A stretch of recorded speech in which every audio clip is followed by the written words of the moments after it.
order, please. It is 7:02 on January 13th, 2026. Please join us in the Pledge of Allegiance. I pledge allegiance to the flag of the United States of America and to the republic for which stands one nation, under God, indivisible, with liberty and justice for all. Roll call, please. Jonathan? Here. Lori? Here. Trudy? Here. Laura, here we have a quorum. Board member conflict of interest statement? None? Okay, public comment on agenda items is next. However, I will ask, in an effort to expedite this meeting and not keep us here all night, if you have sent your email regarding the Jakeway project and or your letters of support, we have all received them. We have all read them. Please do not take the stand. If you have not, please feel free to do so. And that having been said, public comment on agenda items is open. Yes, ma'am.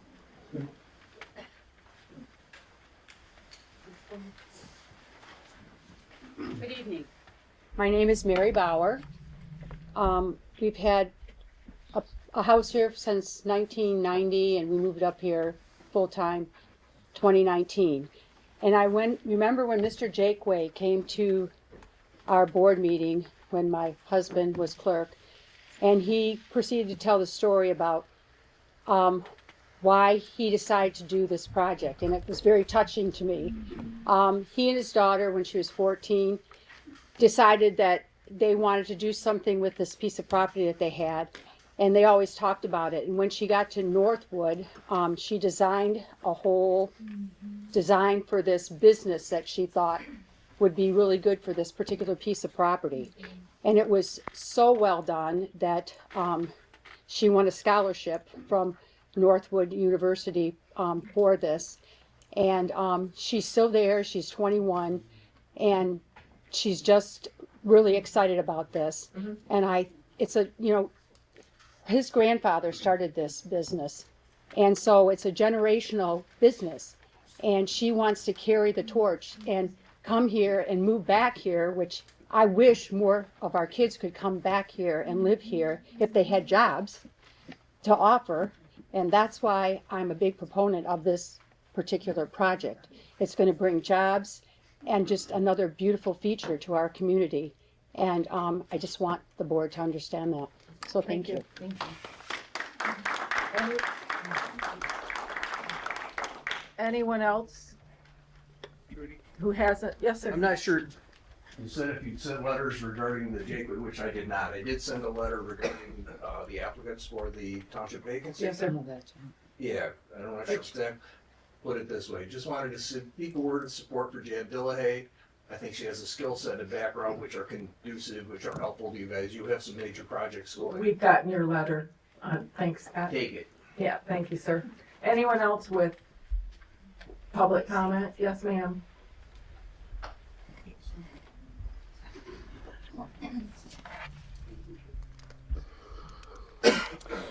I also want to talk about, oops, it's off. Okay. Yeah, I just did. I also want to talk about the Trout Town project. First, I want to be very clear at the outset that as a planning commissioner, I did support this project and voted in favor of it. I continue to believe that overall this proposal is an important improvement over what exists at the site today. That said, there are some specific aspects of the project that I don't support, and I want to explain those concerns clearly. But before doing that, I also want to address and correct several rumors that have been circulating on social media. So clearing up the rumors. 1, Trudy and the board is holding up the project. That is not true. Neither the supervisor nor the board is holding anything up because the township does not have its own planning commission or zoning ordinance. Any new construction has to go through the county planning commission. Only the county has the authority to approve or deny projects based on county zoning ordinance. Number two, the two projects were approved unanimously by the County Planning Commission. That is true. They were approved, but with conditions, and that distinction matters. The conditions were minor and administrative, that's number three. They were not. The original staff report included 11 conditions for the retail food truck site and Front Straits Highway, and 10 conditions for the resort motel site plan. The Planning Commission amended those conditions to require identification of the locations of historic septic tanks, wells, drain fields on a printed plan prior to construction, an Eagle stormwater permit, and a MDOT driveway permits. As a result, Mr. Jakeway still has significant work ahead of him. He's got some heavy lifting to do to get through these. In addition to meeting the general conditions of approval, he must also obtain those permits and the County Road Commission permits. The context for my concerns. For transparency, I serve on the board of Burt Lake Preservation Association and was appointed president in December. Standing here today to raise concerns about watershed protection and a development project is not where I expected to be. But here we are, and it's not the first time. I do want to, can I hand these? Sure. out? Do you want some help? Do you need help handing those? No? Okay. There's just one for each of you.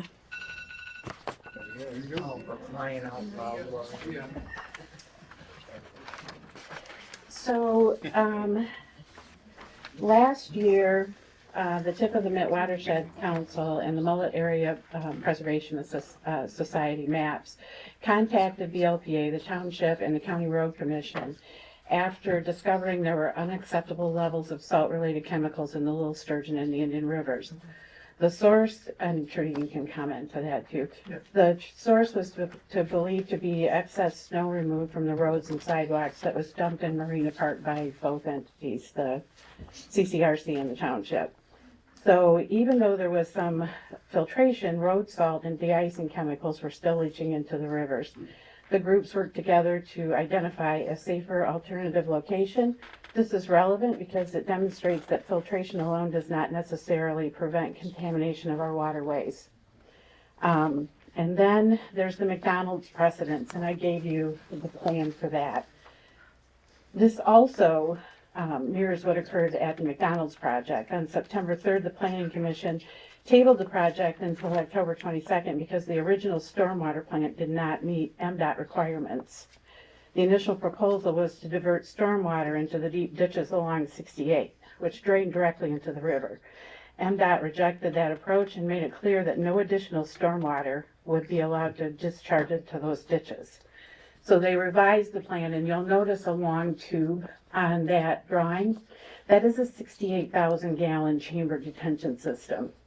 It allows 0.05 gallons per second during a 2-year storm event and a 1.05 gallons per second during a 100 storm year event. That system is designed to handle that 100-year storm event. You have the plan. This example is important because it shows that significant steps were required to take Point of order. Madam Chair, point of order. I believe your meeting minutes are held to 3 minutes. You've now, I'm sorry, I know you're a commissioner, but point of order for procedure. I don't have that much more to go. Okay. That's fine. Anyone else? If you've already sent your letter of support, which Ms. Lang, I believe you have, for Jakeway, for the Jakeway North Star project? I didn't send to support anything. Oh, I thought I saw it in here. Just to introduce myself, my name is Sharon Lang. I'm Sheboygan County's Economic Development Coordinator. I'm also on the Board of Directors for the Northern Lakes Economic Alliance. That's a 4-county board. We've gotten it. Thank you. That went to the MEDC, ma'am. But it was forwarded to me as well, and I shared it with the board. Back to the MEDC. We'd like to hear it. Point of order also, procedurally, you may not deny public comment. No. Again, proceed with your comment. I'm going to. Thank you. I also serve on the Northern Lakes Economic Alliance Board and the Northeastern Michigan Council of Governments, so that's 11 counties. And actually, I just was stopping in to congratulate the community. I usually do letters of support. I've supported your sewer project, broadband, congressional letters of support, state appropriations, so always come in with a positive something to say. And in your agenda, there is this thing for the RAP program, and the first thing is local support and match. These are the requirements that are on here. All submissions must include a letter of support from your local economic development organization. That's me. And I sent my letter 13 months ago, supporting Mr. Jakeway's project. I started working with him in the beginning. I'm really proud to do so and proud to do that for your community. And the second letter is one from your highest municipal local official, such as city manager, mayor, or township supervisor. So what I hope, is that your letter will join mine in going to the MEDC that I was proud to write. And even though I sent this to them on December 12th, 2024, not to you, I am going to read it until my time's up. As Sheboygan County's Economic Development Quarter, I first had the privilege of meeting Mr. Jakeway in March of 23. At that time, he was beginning to explore the feasibility of expanding his long-standing Indian River family business. I then connected the project with the MEDC and the NLEA to support and guide the programs and opportunities available for such a wonderful undertaking. Among our EDC priorities in Sheboygan County are new business attraction, business retention, bringing new interests for growth, but also recognizing and supporting the value of those who are already here. The Trout Town Resort project hits the bullseye on all marks, adding new jobs and investment as well as strengthening a tried and true, long-standing anchor business in this community. Paired with a dramatic rehabilitation and activation of a dilapidated brownfield site, this project is an extraordinary win. It is without reservation that Sheboygan County EDC supports Trout Town Resort project and its application for the MEDC RAP funding. It views the opportunity as a significant contribution to the building blocks of Tuscarora Township and our best wishes for their strengthening foundation. So actually,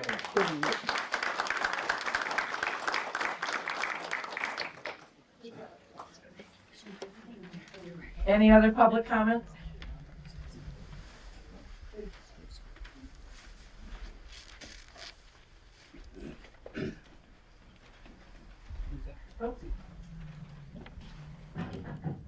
You're good. Okay. My name is Kim Pearson. I am a retired trustee that was on the board last, and I was here when Mr. Jakeway brought all of the information to the board and explained it to us. Very well received, very well laid out. He definitely had all of his ducks in a row. The things that he has to overcome this situation that may be obstacles in his way, I'm sure he's very capable of it. He's put a lot of money, a lot of time, a lot of effort into it. And he wants to move forward with this project. Anyone that looks at that down there can see what an eyesore it is. I mean, you come down Main Street of Indian River and you see that, and it's just a big turnoff.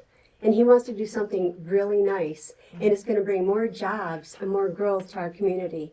And I can't see where this project should be held up in any way, shape, or form, especially when he has the means to do it.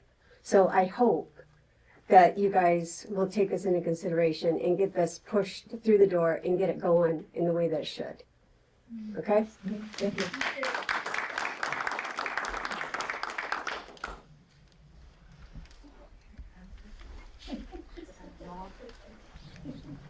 Hi, my name is Rafe Hamilton.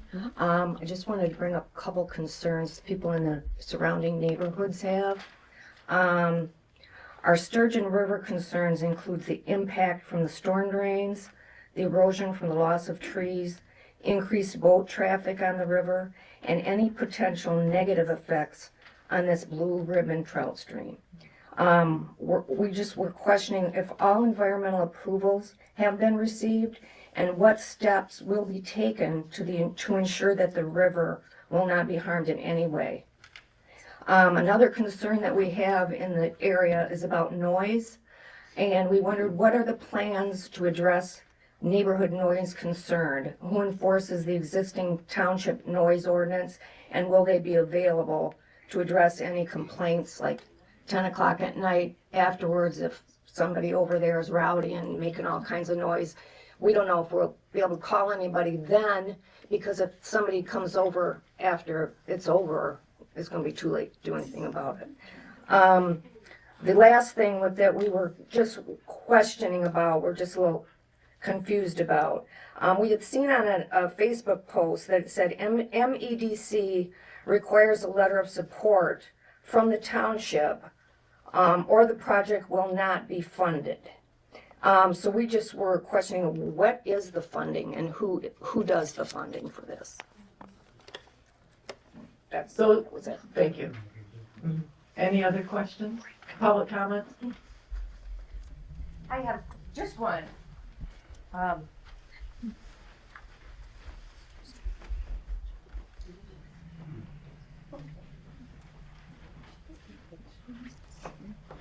name's Julianne Roush, and I'm a neighbor just down the river from the new project that I'm very excited about. But my next door neighbors who are adjacent to the Jakeways property have been asking about privacy, and I came to talk to them about there's gonna be a privacy fence. Will there be some noise abatement? And they weren't unable to come tonight. They're out of town. So that was my biggest question, is just asking about the privacy with the next door neighbors. Sure. Yeah. Public comments?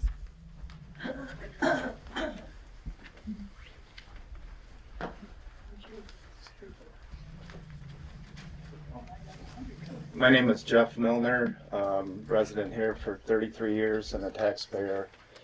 The Jakeways are friends of ours, and I just want to support all the positive things that have been said already.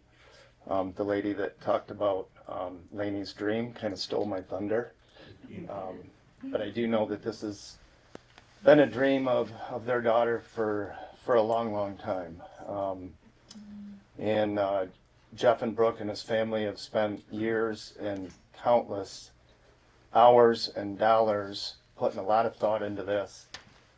I will tell you that I work hand in hand with him on a weekly basis, and I would assure you that your concerns will be met.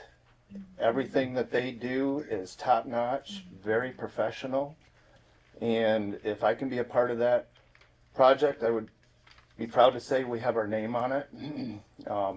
Working in the trades, I just want to say that my family supports it 100%. I have 19 employees that work for me that will be greatly affected by this. They all support it. I understand that there's going to be little concerns, but I truly think, as a Tuscarora Township resident, and everybody here that supports them, we should be rolling out the red carpet for these folks. I mean, truly. I'm 58 years old. I started coming here when I was 3.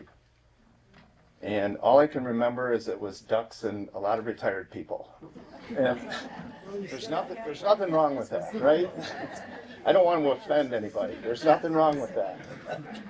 But at some point, we do have to make this a destination for people, and we have to make it, which, there's a lot of stuff that's good here, that's people come here to see, but I still go down Main Street and I still think to myself, wow, there's still businesses struggling a little bit. I mean, we've made huge leaps and bounds. Even though this project is slightly out of our downtown area, I mean, it started as a homeless place. We had to get homeless people out of there so he could tear the building down. I mean, just think of what it would look like in a few years. And Trudy, you and I talked. I appreciate the time you gave me. Please support him and his family. Write the letter. Thank you.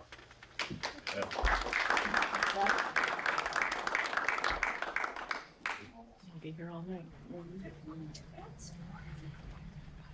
I just have one question about the abatement. Yes. I read on the nasty post, and it said the school will not be affected yet. What does that mean? The school, my understanding is with a tax abatement, which was granted in 2024, a 10-year tax abatement for the new endeavor, that the school will get their taxes on the new endeavor. The township will wait for 10 years before they will receive. So the school district is not going to lose any money with him doing this? Okay, I just want to make sure because that concerns me. Sure. Taking money from the kids. Right, thank you. Any other questions? Judy, do you have your mic on? Oh, I'm sorry. Can you hear me now? Okay, any other final public comments? Okay, public comments are closed, 7:23-ish. Approval of meeting agenda. I know we have some changes here. Are you not working on it? I'd like to add under old business, section D, fireworks. Okay. And I will add section E, parks, tractor, lease. And I'd also like to move the FOIA policy change, item 9A to 9F. That moves Trout Town up to item A. And then trustee applicants and interview would then be B. Okay. Or C. I'm sorry. Fireworks is C, Yep. I should have made that. parks is B. And then F for We're good. So we're gonna, good night, everyone. When we get to old business, we'll begin with Trout Town. We'll then move on to trustee applicants, fireworks, parks, tractor, FOIA last. All on the same page? Ma'am. Any other changes? May we have a motion to approve the amended agenda? I'll make that motion. Thank you. Okay. All in favor? Say aye. Opposed? Motion. You want money? We'll talk about it. Yeah, that's for sure. Okay, there you go. Okay, so motion carries. Approval of previous meetings minutes from December 17th, 2025, which was a special meeting. Any changes?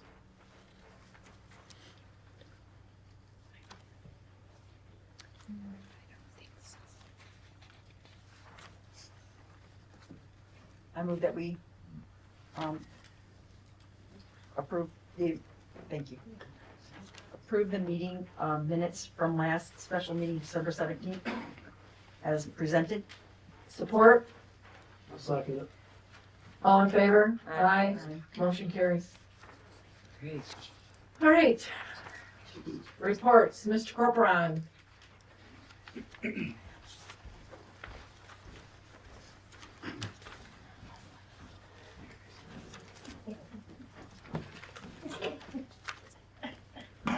Good evening, Steve Corporon, Florence Engineers, the contract engineering firm for the township.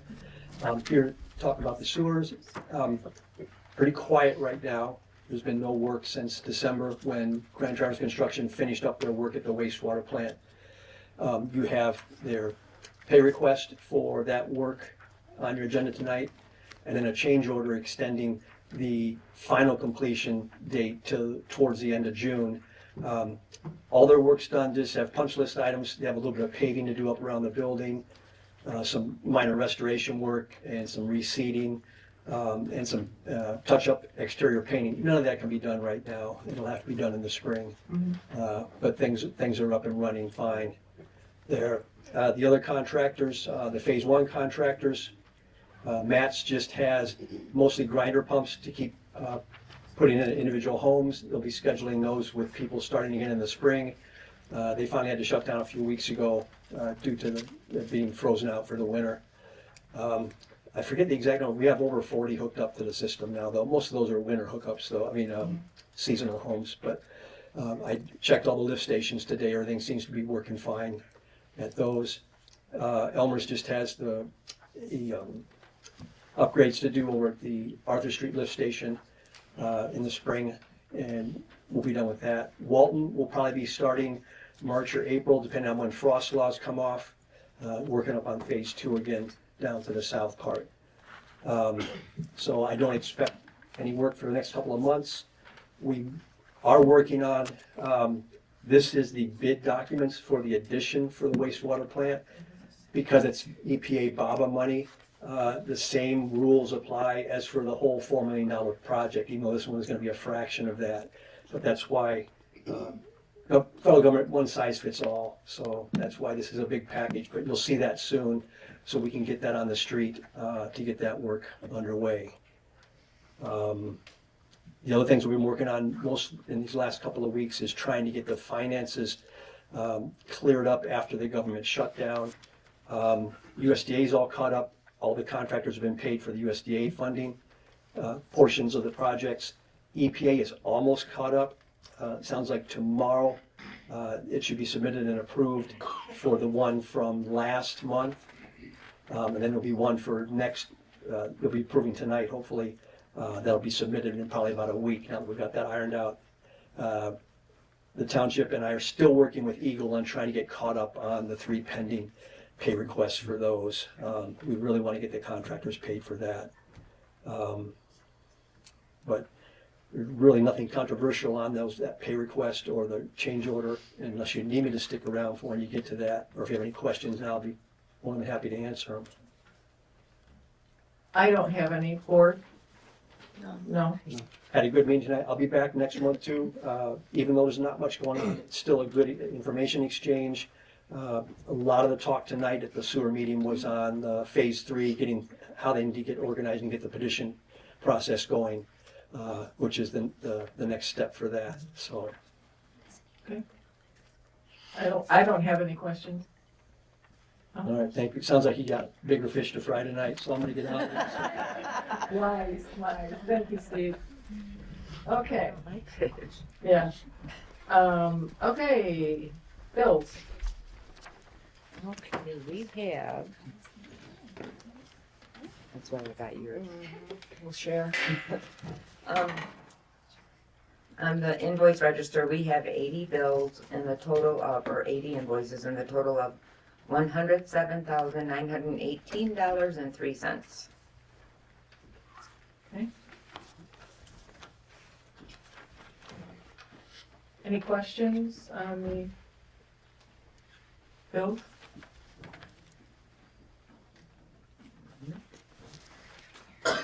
Do we have a motion to pay bills, approve paid bills? Yes, I'll make a motion that we approve. And support? I'll second it.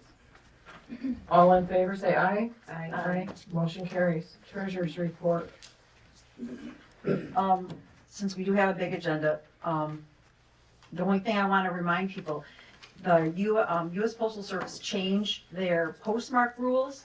So before, if your tax bill was postmarked before February 15th, and I received it afterwards, I still gave you credit for giving it to me on the 15th, but now local post offices are not postmarking anything. It's waiting till it gets down to Grand Rapids, they'll postmark it. So if you're that person that likes to put it in the mail at the last minute, please make sure you go in when the post office is open and have them hand stamp it for you. They will do that, but you can't just put it in the mailbox at midnight. It's property taxes, but also your IRS taxes too. Same rules apply. You're gonna have to get it hand stamped if you're a last minute person. But other than that, I don't have anything else to report. Other than it's a good thing I just deposited $300-some thousand, so you can pay those $107,000 in the bill. Right. And also, I would like to give the Tuscarora Township Fire Department their first installment. Thank you. Yay.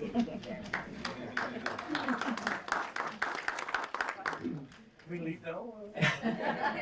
Oh, I see how you are. No, you're here for the duration. Yeah. Any questions on that? The treasurer's report?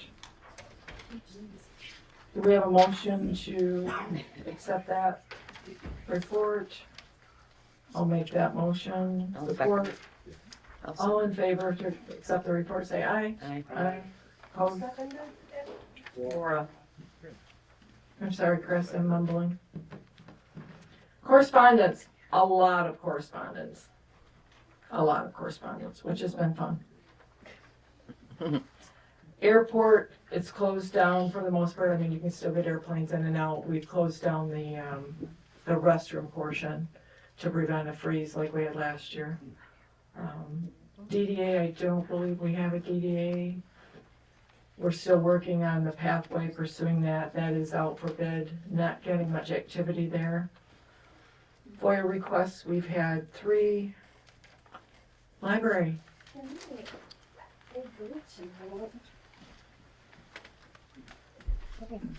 Well, hello, everybody. I'm Kelsey. I'm the director of the library. And I'm just going to share a few events. So just as a reminder, we are doing our winter reading program right now. You can pick up a program booklet at, well, it's a bookmark at the library. It's very short, I promise. It's very doable. And if you turn in the bookmark by February 7th, then you're in the drawing to win one of our grand prizes. They're all very cozy for winter. We're also doing a movie matinee this Friday here in this room, 1 to 3 p.m. We're watching Citizen Kane, and that's about 2 hours. Popcorn, snacks, and water will be provided. You can also bring your own. You can bring your own chairs, so you don't have to sit in these ones. It's totally up to you. And you can just walk in. There's no sign up for that. We also are doing a few new things this January. So we're doing a speed friending event, which is like totally new. Making friends as an adult can be hard. And so whether you recently graduated, moved to a new area, or you're simply seeking to expand your social circle, speed friending might be the answer. This event offers a relaxed atmosphere with a speed dating-like setup, but no dating and no romance. Friends only. So engage in guided one-on-one conversations followed by opportunities to socialize and enjoy some snacks. It is adults only, so we can meet people in our own age range, and registration is required because you do need to be an adult. New Year's resolution support group is another new thing we're doing. So you can share your progress and struggles with others as you embark on the new year. You can receive guidance, stay accountable with your goals. They'll give some suggestions for how to stay accountable with goals and share what you'd like to experience in 2026. You can sign up for this, but I really encourage just come in and enjoy the group. And that, oh, I didn't give dates on this. So the movie matinee was this Friday, and that is 1 to 3. The speed friending event is next Wednesday, the 21st, 6 to 8 p.m., so it's an after hours in here. And then the New Year's resolution support group is Thursday, January 29th, 6 to 7 p.m. in the library. That's all I had. Thank you. Thank you. Thank you. Parks. Stacy.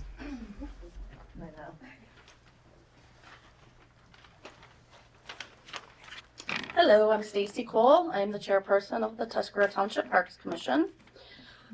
We discussed upcoming projects and priorities for the year ahead, including the need to look at repairing or replacing the wall at DeVoe Beach. That's a major issue that's going on. We also voted to allow a kiosk to be installed at the green docks at no cost to the township. The kiosk will include a QR code that visitors can scan to learn about the history behind the naming of the green docks. Jane McGinnis gave us an amazing presentation on it at our meeting. I was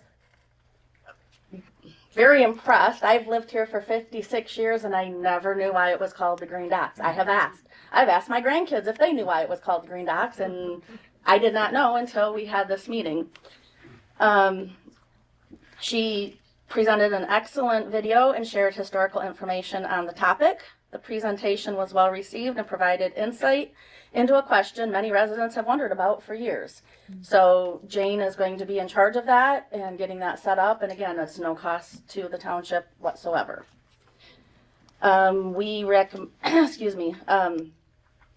Parks Commission recommends the hiring of Leonard Simon for the Parks Department and respectfully requests approval as soon as possible so Doug can contact him and move forward with the hiring process. We would also like to give a huge shout out to our parks crew and the Sheboygan County Road Commission for working so early in the morning to remove snow in downtown Indian River. It was greatly appreciated.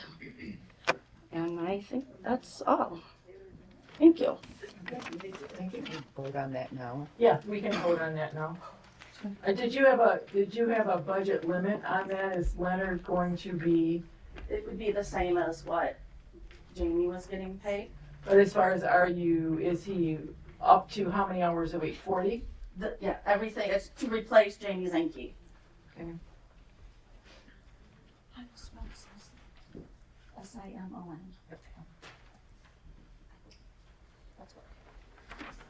Oh, here it is. So $18 an hour, up to 40 hours a week. And I would suggest, though the new budget year is coming.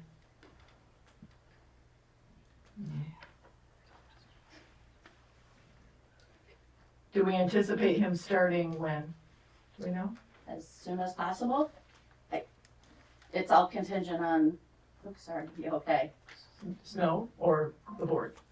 I think board Okay. is my understanding. And Okay. I will contact him. Do we have a motion on that? I'll make that motion. I'll support it. Do we have, so we have motion and support. Do we have any discussion, questions? So this isn't a added employee, this is just to replace Right. Correct. somebody that quit or got fired. Correct. Okay.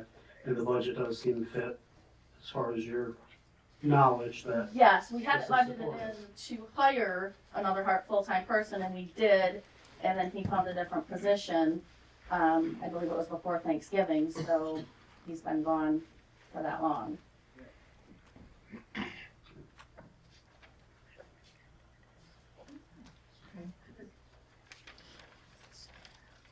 The budget was built for this. Correct. Yeah. Any other discussion? No.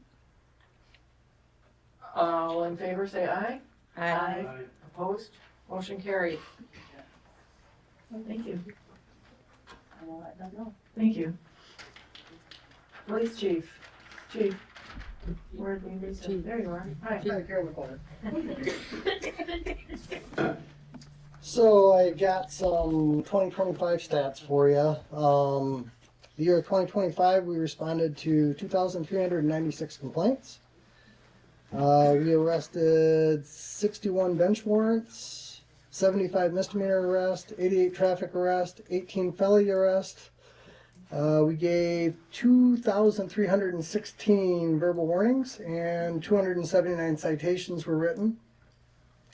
Last winter, there were 33 snowmobile citations, 16 of which were written on our sidewalks. And that has dropped down tremendously, so that's a good thing. And I thank Parks and Rec for the signs that they've been putting out. That's been very, very helpful. So last month I got up here, I was super excited because we had found a new hire. That did not work out. So we are on the search again for another full-time officer. Anybody out there knows anybody looking to get into law enforcement, please send them my way. Do you want to discuss the other? Yeah, Okay. please. So I have requested in policy number 51 for the police department, I only have a $5,000 purchase order, which I can't exceed $5,000 without township board approval. When I took over in 2014, it was $3,500. I think it got increased in 2015 or 16 to $5,000. Here's the problem that I'm having with. Like, I just recently had to upgrade all of my AEDs. In order to do that, I have to get creative on how I purchase those AEDs. Where if I would have just purchased all 4 of them at once, I would have gotten a better price. Yeah. I'm still spending everything within my cost center. So I'm asking that you guys vote that I increase that from 5,000 to 10,000. Because I do have other things that I need to have replaced. We're on schedule right now to replace all of our patrol rifles. And you just get a better price if you can order them all at once. Sure. Instead of having to wait, purchase one month, purchase one the next month. So. Yeah. Yeah.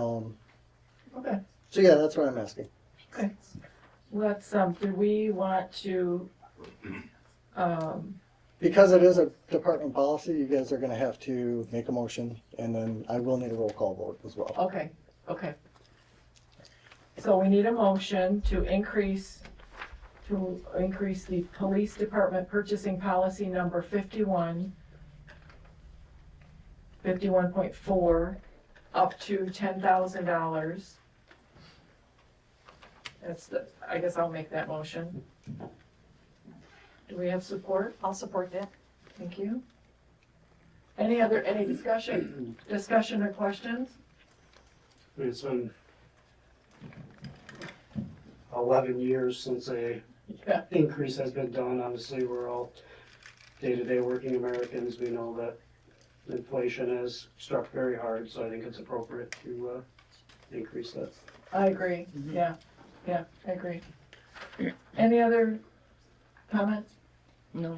All right, will you Roll call vote, please? Trudy, Yes, Lori, Yes. Jonathan, Yes. Laura, yes.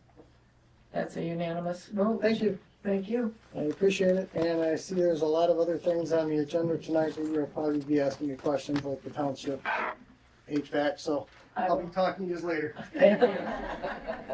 Okay. Old business. Trout Town, yeah.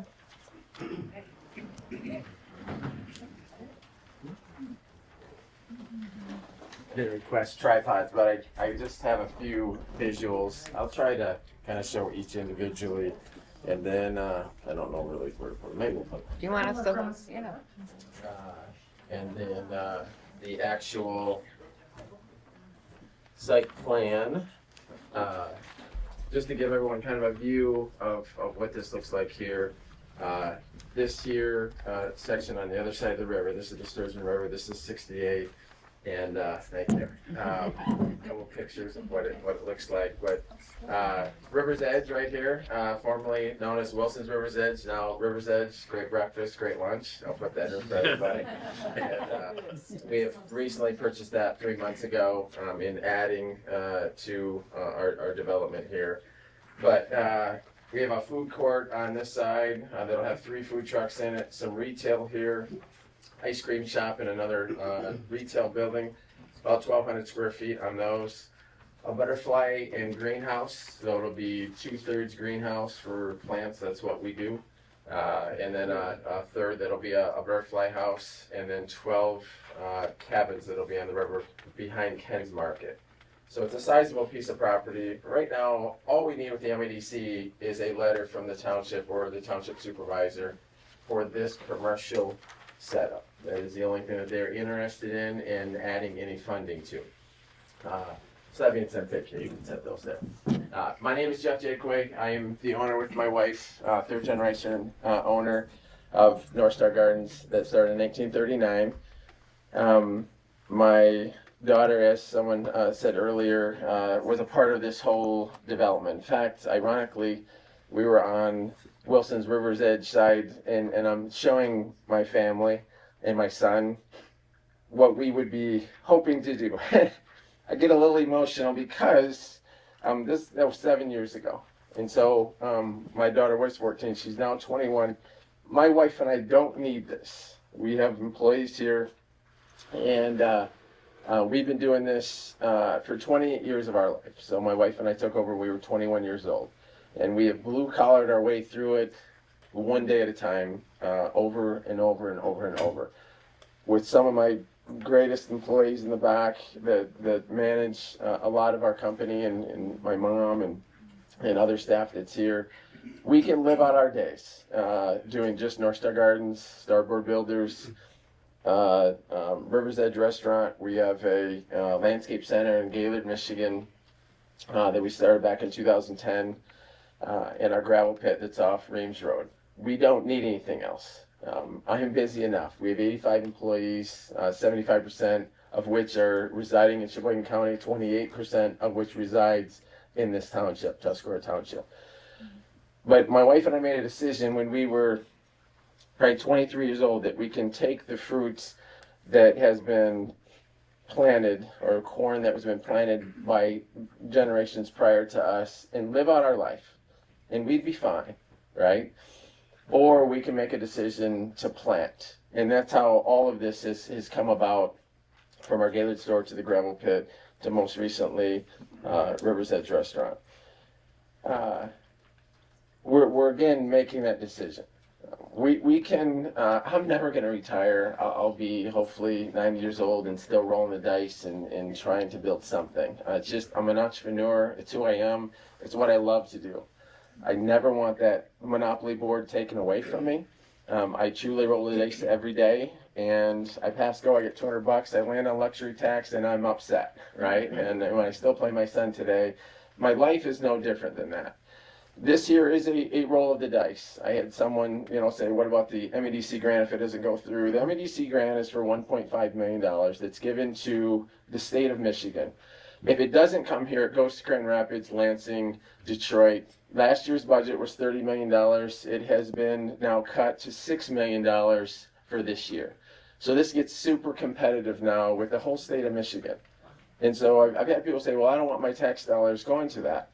Then your tax dollars will go to Detroit or Lansing or Boyne City. It'll go somewhere else. It's never come to Tuscarora Township ever. Lindsay Clark, who's the head of this particular area for the MEDC, encouraged my wife and I, and Sharon Lang encouraged to go down this route. Because again, if it doesn't come here, it goes somewhere else. We've put this plan together of a blighted situation to provide 30 jobs, knowing that this may be in the running for a grant, that it gets 1099 to me. So if it comes in at 1.5 million, when the project is all done and we have a final occupancy, the money then comes due to the bank. I want to make sure it's clear to everybody. I do not have $5.7 million laying around. This is Nicole Drake at Citizens National Bank, that we put collateral on the table to make this a reality. So this isn't something that, these guys are Jeff Bezos coming to town and wanting to disturb our ducks and retirement plan. And as Jeff alluded to, it's not that at all. It's to truly bring 30 jobs to the area. And most important than that, to gain youth talent to come to this area. My daughter's a superstar, and she is. She's valedictorian in high school. She did put this plan together and got the highest honor at, I'll get a little emotional with this too, at Northwood University in the Nagley Scholarship, and saved us $30,000 a year. And God bless her, she's going to get her MBA, and I'd really like her to have the opportunity to come back to our area and be a part of the downtown development, to be a part of putting annual planners out every year and make this place a better place. But it's a decision that has to be in a process that has to go. If we don't get the letter tonight and we don't get the grant, my wife and I got to make a decision on what direction we're going to go. And that's okay. Nothing's hurt. We're fine. I got plenty going on. It doesn't hurt us at all. My daughter's going to get absorbed by Hilton Hotels or Avis Rent-A-Car, and she's going to end up in California, and she's going to do well. Right? I'm trying to attract talent and other kids her age that want to come up north and say we can make this a reality. That's the whole premise. That's been the whole beginning of all this. In the meantime, take a blighted motel that truly I bought and had Chief Temple there the day we were going to tear the buildings down because people wouldn't leave there. And God bless them. There was things coming up missing at our store that was ending at the motel, and it was just frustrating for me as a business owner. And but he came and they left, and we tore the place down. And so we got rid of a total of 23 rooms, and cabins are still there. We have 6 still there. 1 was already removed, and we're adding 12. So the density goes down for sure. We have been unanimously approved. Dawn, thank you. You were a part of that. And again, not everyone in the room agrees with this, and I'm a little confused by it because I would like to challenge why we wouldn't approve a higher tax base, 30 more jobs, a blighted piece of property that gets rejuvenated. In the same way that we don't question what size beams are in this attic and trusses, because the Sheboygan County Building Code takes care of that, right? Or I can't get a building permit. Is in the same way that I have to get a permit from Eagle and from MDOT, which my engineers are working on currently right now, and we'll have things finalized. And we'll have all of our provisions put together. It's normal business, and that's how development happens. It's one of those things, though, as we walk through this, the grant allows us to move to a finish line quicker. We have 18 months to get it done if we do get the grant. Again, it gets 1099, like I said to you further, so I pay taxes on that as if it was money that comes in. So at the end of the day, at 40% tax rate at 1.5, it's a $900,000 grant of real money to make a project go or not. And if it doesn't, then we'll have to reset some things, is what'll need to happen.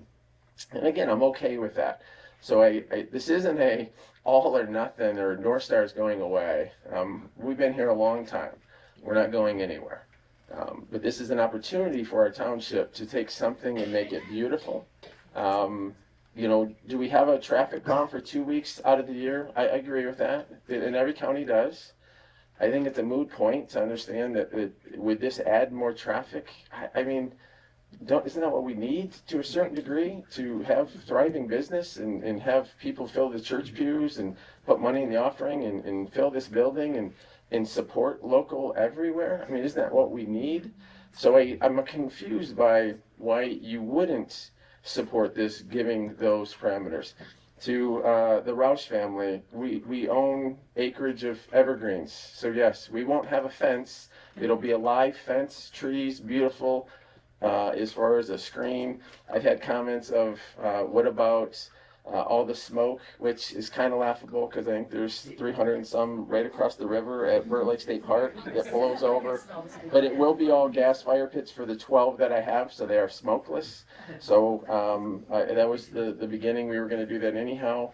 Some of this stuff that's being said again about the contamination of the river, I'm all for that. I'm a biology major, psych minor. If I don't have healthy rivers and lakes, my crew does not have a job. And so you better believe it's number one in forefront for me. When these lakes get ruined, we're all in trouble. We're all in trouble. But to take my 12,000 square foot parking lot and make it the biggest deal of the project when we have tons of salt that comes down from the school and from probably at Pollard's going right to my store and then goes right directly to the river. And that's not Pollard's fault. It's not the school's fault. It's the road commission. They have to salt the roads. And if the state does nothing about it, but we make a big deal on this side, it seems a little off to me. Nonetheless, it's what I do. It's what I do. I am going to take care of the river. Eagle's going to mandate it. In the same way, we're going to have the right beams and trusses, so when you guys come there, it doesn't fall down on you. That's what they do. Those are their rules, their laws. That all being said, any questions that I didn't hit that someone? I'm hoping to hit everything. Okay. Any questions from the board? You said 18 months to completion from the date of the award?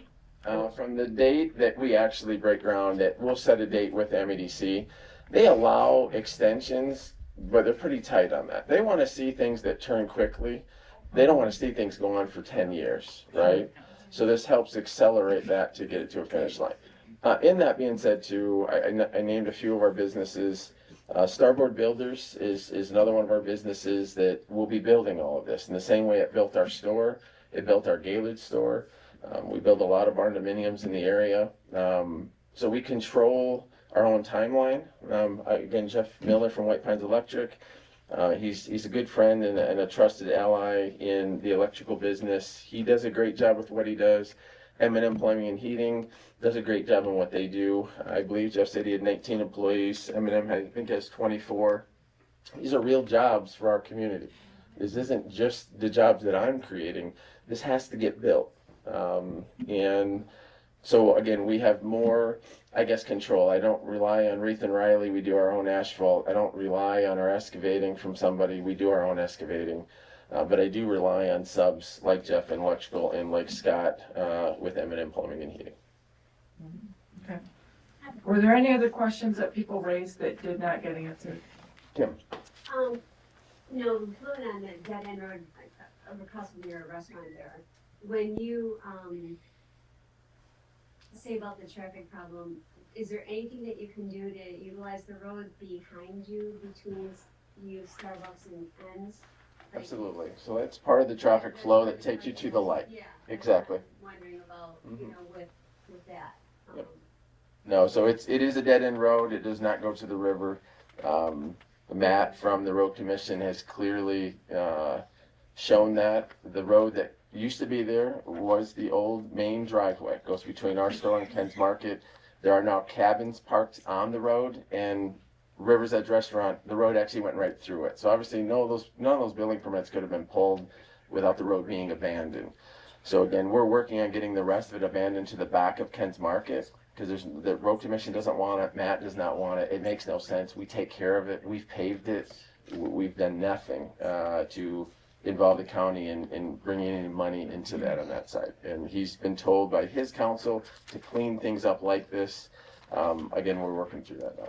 You're 100% accurate as well, that if you were to find out down the road that a development such as this had a negative impact on a community with their natural flow, MDOT would certainly come in and talk about traffic study and making some adjustments, because you are on some pretty big trunks for the roadway. So if that were to be the case, I think you would have an MDOT situation come in and assist to make sure you didn't have those clogs in your community.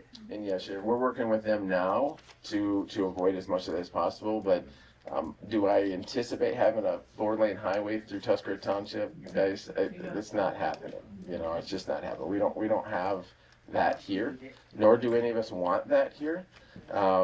This isn't that. This isn't a 450 condo unit high rise. It's just not. It's 12 units and some retail. Yes, ma'am. The folks renting the place in the 12 units, will they be entering that portion of the property from Witt's or from the road between you and Ken's? They'll be doing, it can do either one. So they can come off 68 or they can come in between Ken's, both of which will. They won't be traveling to the back end of Ken's from the corner of Barbara. I see what you're saying. Yeah, so they're, what she is asking, here's Ken's Market right here. Again, my existing store is here, 68 Sturgeon River. There will be no traffic coming here at all. Everything will be between Ken's and my existing store and 68 that'll come into, and that's the only way they'll come through. You know, so, and do you have a question before that? Or that was your only one? Okay, you spurred something and I lost it. I'm getting older, so my mind misses things here and there. But, the 12 cabins.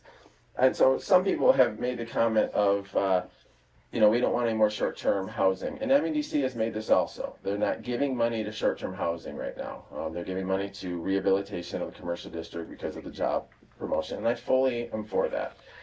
But these 12 cabins, if you really think about it, if you really want your downtown back, these 12 cabins will be VRBO'd. And so people will be able to go on VRBO and say, we want to be on the river, we want to be here, which then allows some of these that bought these as investments, and unfortunately they won't rent them out as much.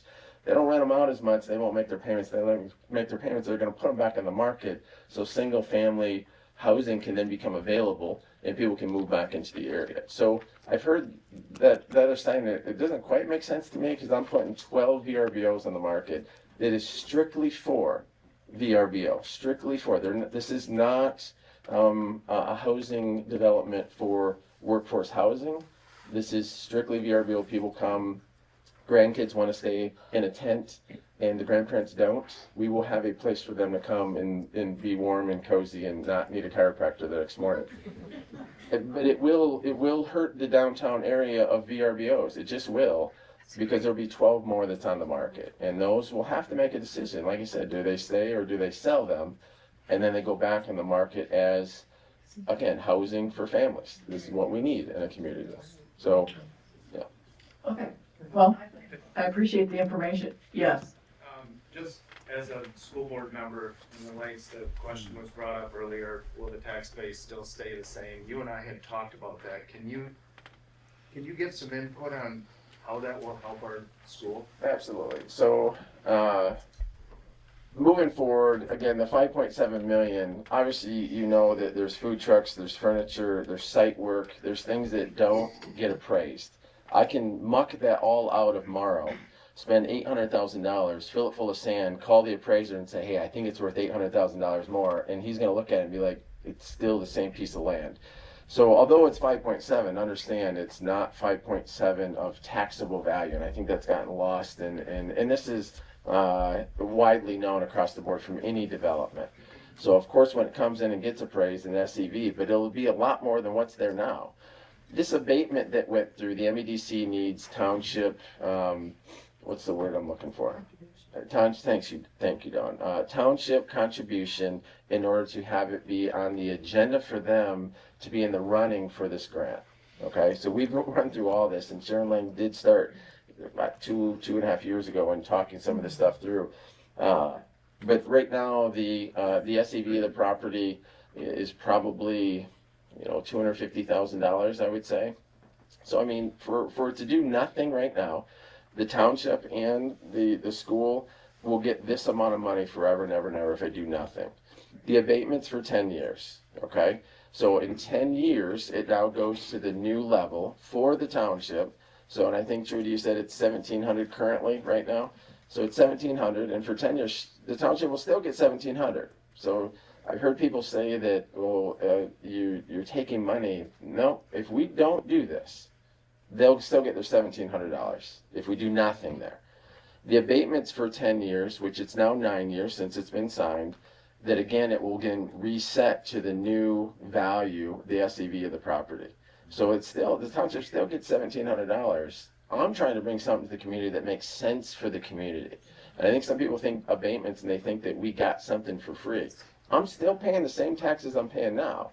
The abatement allows the project to thrive, which is what we want. We don't want someone to come into any one of these areas. Monty Black would be one with the laundromat. You want to make sure he survives. If there's a closed sign on the door, that didn't do us any good at all. But it takes a community to understand what that is. It takes a community to understand if we don't get the grant here for this project, it goes to Lansing or Detroit. And I did the calculation. I think it was like $6.37 per Michigander if I get this. If anyone's upset about that, I will gladly bring a checkbook and write you your $6.70 back, honestly, if you're that disappointed that your tax dollars went to your township. The tax revenue that the township gets, again, the school immediately, but again, over that 10 year, after the 10 year, goes on forever and ever. And that's the thing as a developer that I've got to be careful of. And I know there's a lot of you in the room that understand this. This can't get to where it's out of control tax-wise, or I did my daughter no good at all. And she may not be able to afford to keep it just based on the tax value. So I've got to make sure I'm smart in making sure this goes together. But I know there's going to be a lot of site work that's there. Granted, I'm doing the site work, but it still costs money. I mean, Jay's still got to jump in the truck. My brother still has to run the excavator. Those are big toys that cost big money.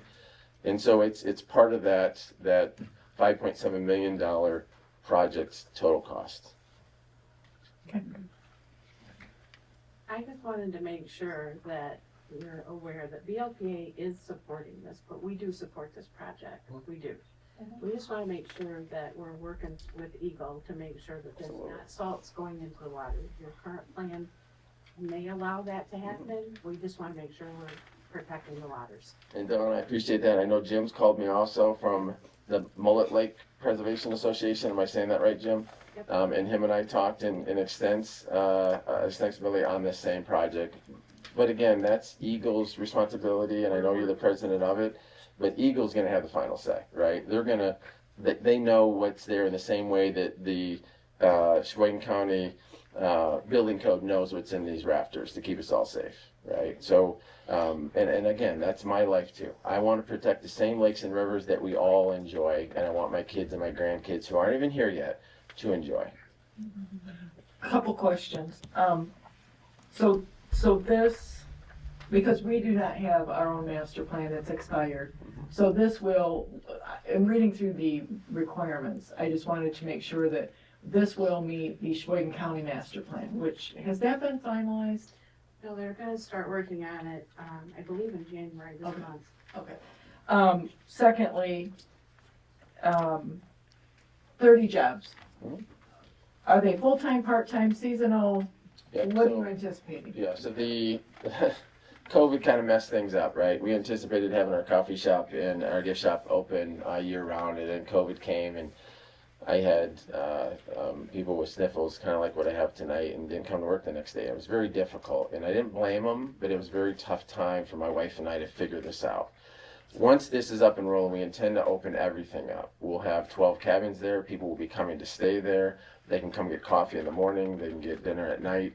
Probably not much ice cream in the wintertime, but we'll figure that out. And probably not many butterflies. So there's different things. It definitely slows down in the wintertime in northern Michigan.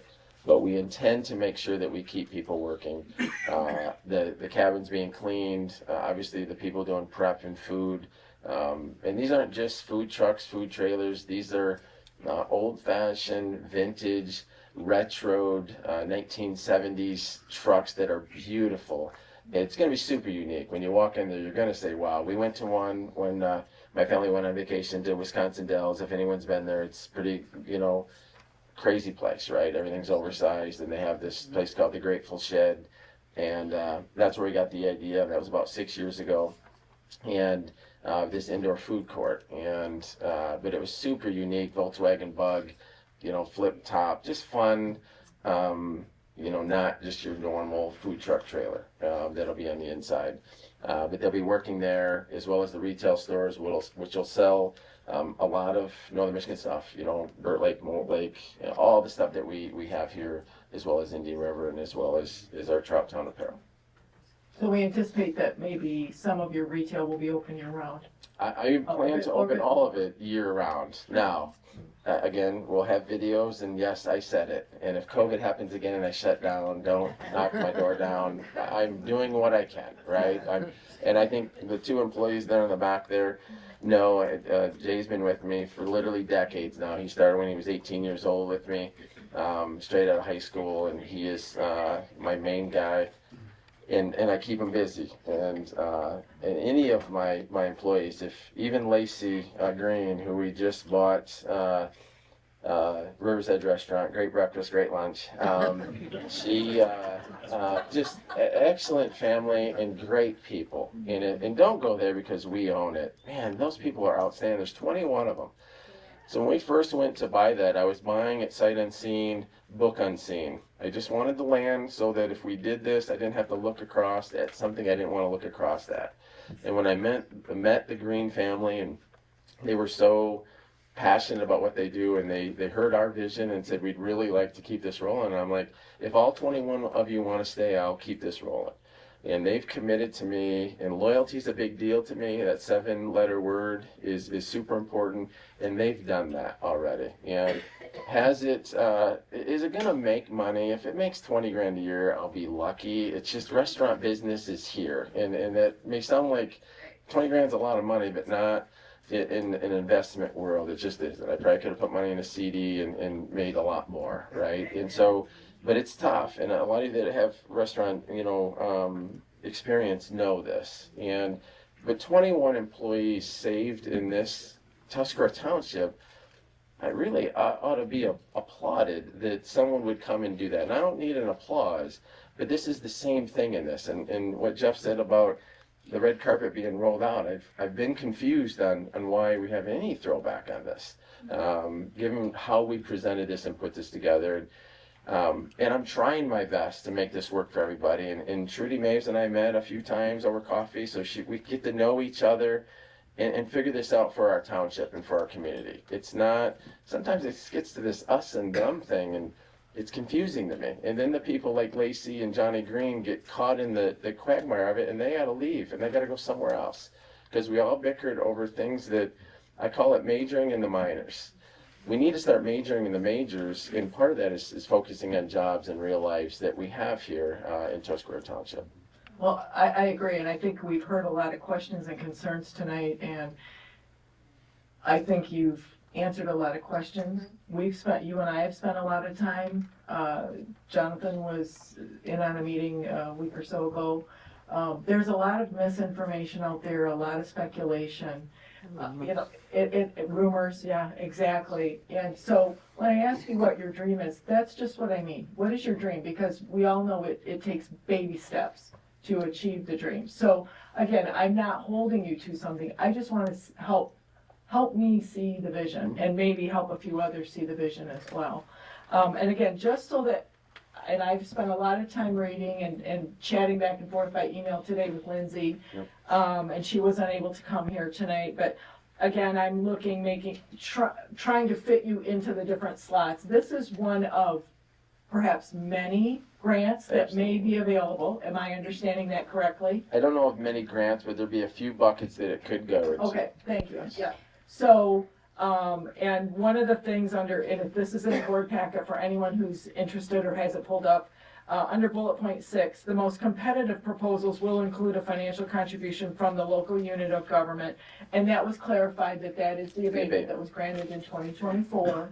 And so this letter of support, and there is no financial contribution, additional financial contribution by the township. There's no fallback on the township.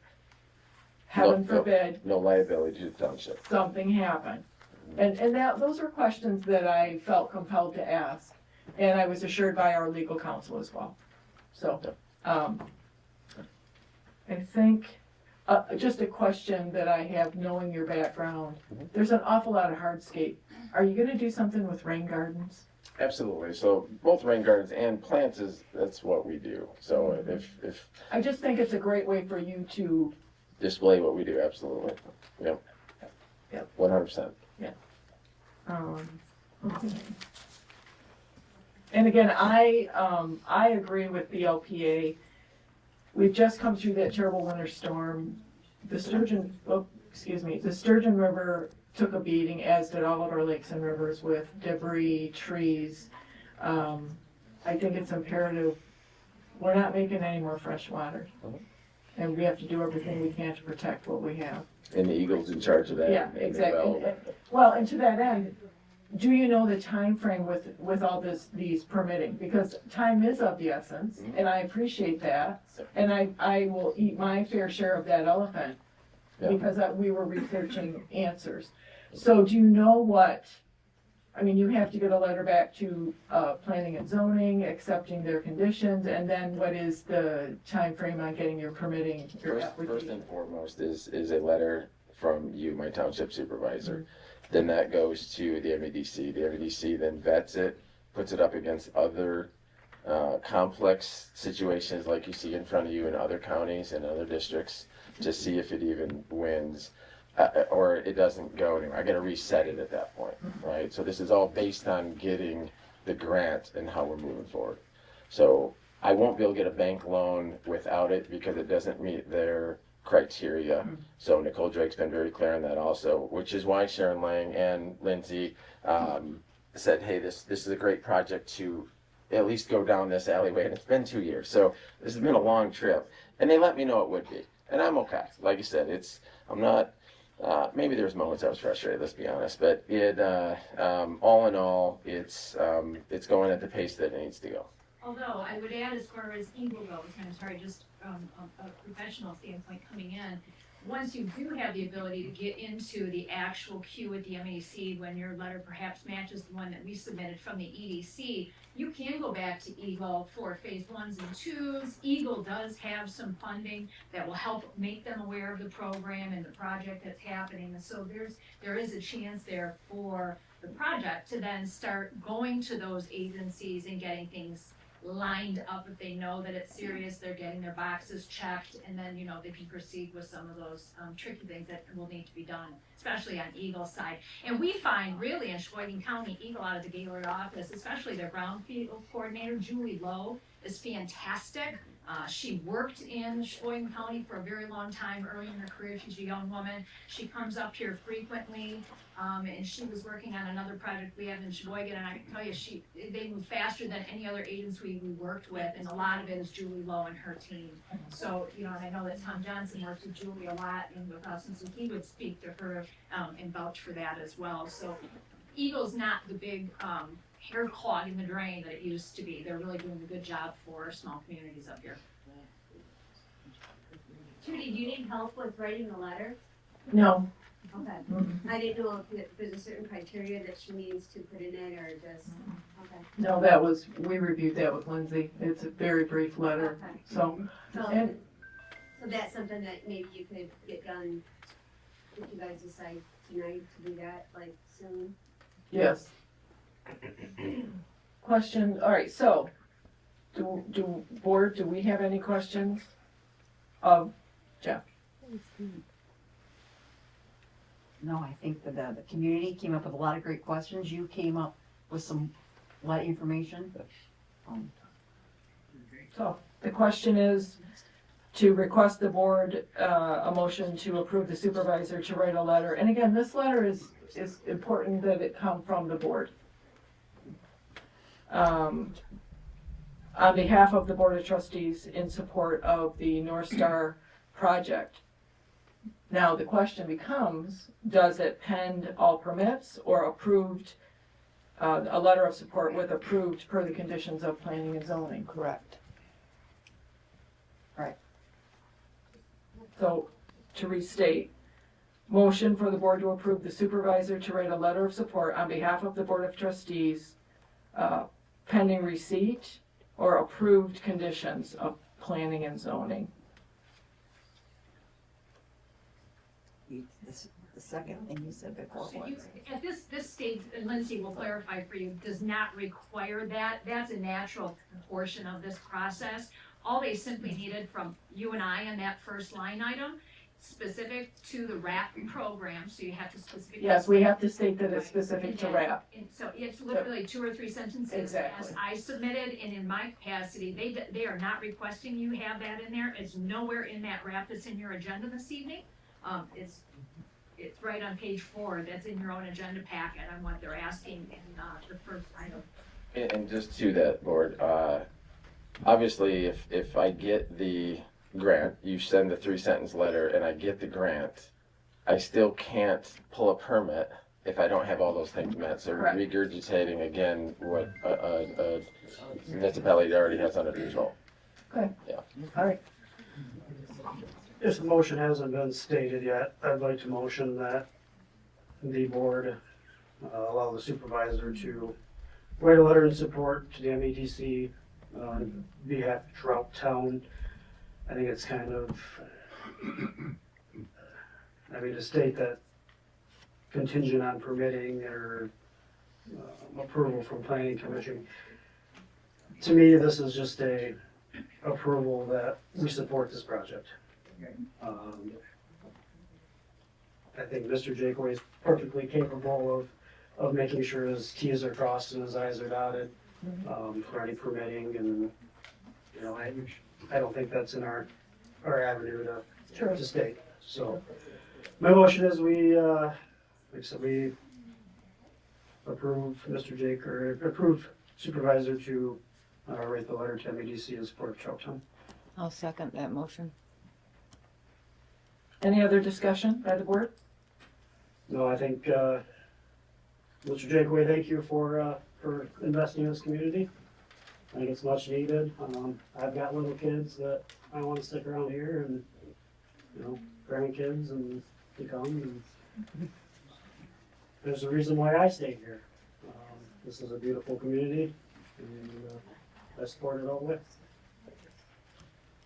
All in favor? Aye. Opposed? Motion carries unanimously.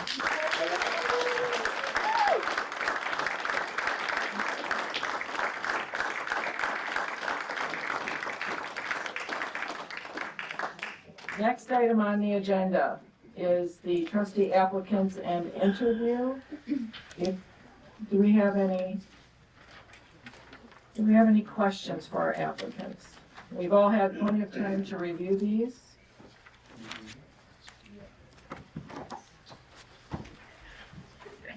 I have a couple questions. Okay, go ahead. Are you gonna ask them one by one, or how are you? Because you're gonna ask them questions, are they just gonna?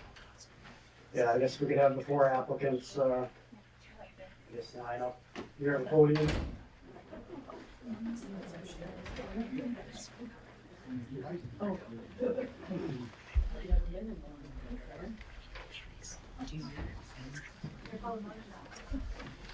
If there was a call of break, so Is Miss McComb in the audience? no. Okay. Did she withdraw her application? She did not. She stayed. Did not hear from her. I sent emails last night and did not hear today, so. Well, for the three that are here, we thank you. Thank you for your stepping up and, getting involved. I guess Ms. Cole, if you wanna go first, second lady. I guess first off, just kind of tell us about yourself. I know you attend meetings on behalf of the Parks Commission, but for the rest of those that don't know you. I moved up here when I was a year old, so I've lived here for 56 years. I graduated from Middle Lake Schools. All three of my children graduated from Middle Lake Schools. I have my oldest grandson graduated from Middle Lake Schools this year as one of the 3 valedictorians. This community is very near and dear to my heart. I think I've watched it grow. I've watched it progress. I do not know everything. I do not know all of the answers. There are a lot of things I don't know, but I'm willing to learn and to find out. I stepped out of my comfort zone this year. I've worked at the school for the last 4.5 years, and I started a new job at a medical office, and I've never done that before. But it's an amazing, I guess I just want you to know, I'm willing to learn. I do not know everything. I've had people ask me why I would be running for it because there are things that I don't know. Well, to me, that's how you evolve, is to learn something new every single day. Just like I learned why the Green Docks was named the Green Docks. I'm still learning, as I think we all are. Thank you. Does anybody else have questions? Oh, sorry. I'm sorry. I get a little bit nervous when there's so many people. We're not used to. Am I not? Okay. So I have 3 questions for each of you. I know some of them were kind of answered on the application, but there's only 2 short lines to write answers on. So my first question is what are your goals and ambitions to better serve this community if appointed? I'd like us to see us all come together as a community like we were when I was a kid. Everybody working together and like we did during the ice storm. Instead of fighting each other, I'd like to see us all come together. My second question, which for the 3 of you, I only stated once. Obviously, for everybody that knows me knows that public safety is near and dear to my heart. So my question is what's your stance on the police department, and will you support future allocations for improvements and equipment? Absolutely, I would support it. We need this police department. I think they do an amazing job. And I appreciate everything they do. And then my third question, if appointed, are you planning to seek election in November of 2026? This seat will be held from time of appointment until the next general election in 2026. At this point in time, yes. I have no idea what's going to happen in the future, but that is my intention.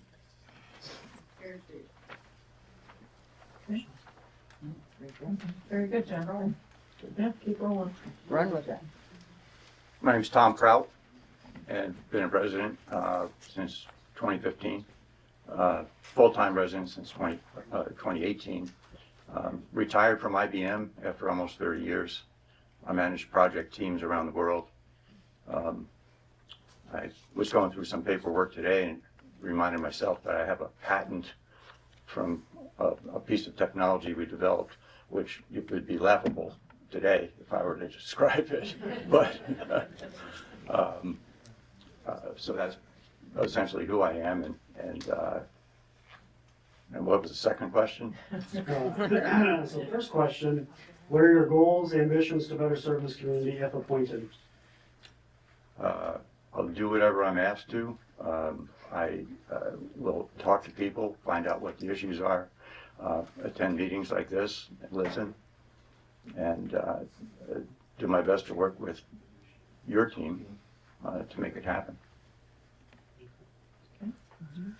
Second question, what is your stance on the police department and will you support future allocations for improvements equipment? I'm a strong supporter of the police department. I worked my first job out of college in 1973. Actually, I was a polygraph examiner, and I worked closely with law enforcement and corporations in the New York City and northern New Jersey area. And so I've got a lot of respect for them. I work with them a lot, and anything I can do to help, I certainly will.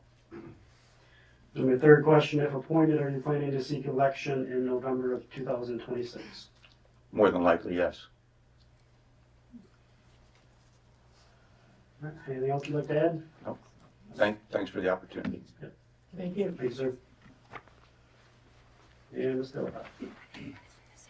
Hi, I'm Jan Delahaye. I started coming up here. One of the first places that I remember staying was at the old hotel, playing putt-putt golf in the front yard with my sister. We spent a lot of vacations up here. My dad was a UAW president. They liked it here better than over at Black Lake. I absolutely agree with them. As much as I like Black Lake, I like this better. We stayed at Veery Point in a place called Idiot's Delight. When short-term rentals weren't a bad thing. In 2014, my mom died and left the home that she had built with my father and that my grandparents also lived in part-time. In 2017, I moved up here permanently. I have almost 40 years of accounting experience. I sat previously on the board as the deputy clerk and as the treasurer when Bobby resigned. I am familiar with the BSA accounting system. I think if it was allocated to me or delegated to me, I could be helpful in getting things done and cleaning things up. I know that there's been a lot of work done toward that, but I know how big a mess that you are left. And some of that is long outstanding stuff that needs to be addressed. So my goal would be to help with that and to provide additional communication with the community about what we're trying to accomplish, prioritizing goals, project managing, things that need to be done, and making sure that we have the resources to do it and set up our employees for success. On the second point, I will say that I have a horrible bias for LEO. My stepson is a police officer who is going to retire next year. I don't know how that happened. He is with the Tampa Police Force, and I have a very close personal friend who's a retired police officer. So I am very supportive of law enforcement. It's why we get to live where we live, only superseded by the military that are out there in foreign lands making sure we're safe. When it comes to running for office, I would say while I tend to plan 3 to 5 years out, I do not have any expectation about whether I would or would not run in November. It would entirely depend on my ability to be successful in moving things forward for the township and for this team. Thank you.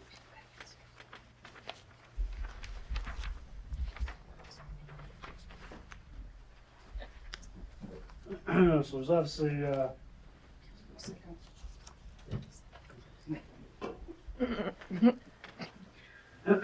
so there's obviously been tremendous support submitted through email for both Mr. Trout and Ms. Delahaye. Just trying to organize the sections here.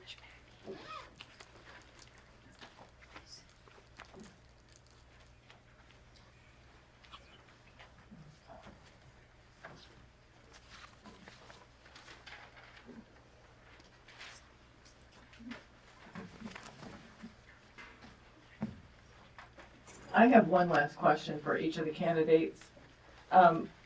Given our social media in today's world, I was made aware of a comment that we were vindictive bitches. And I know we have a policy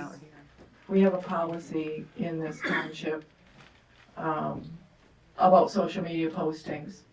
And there's an awful lot of anonymous postings saying very untrue, nasty things.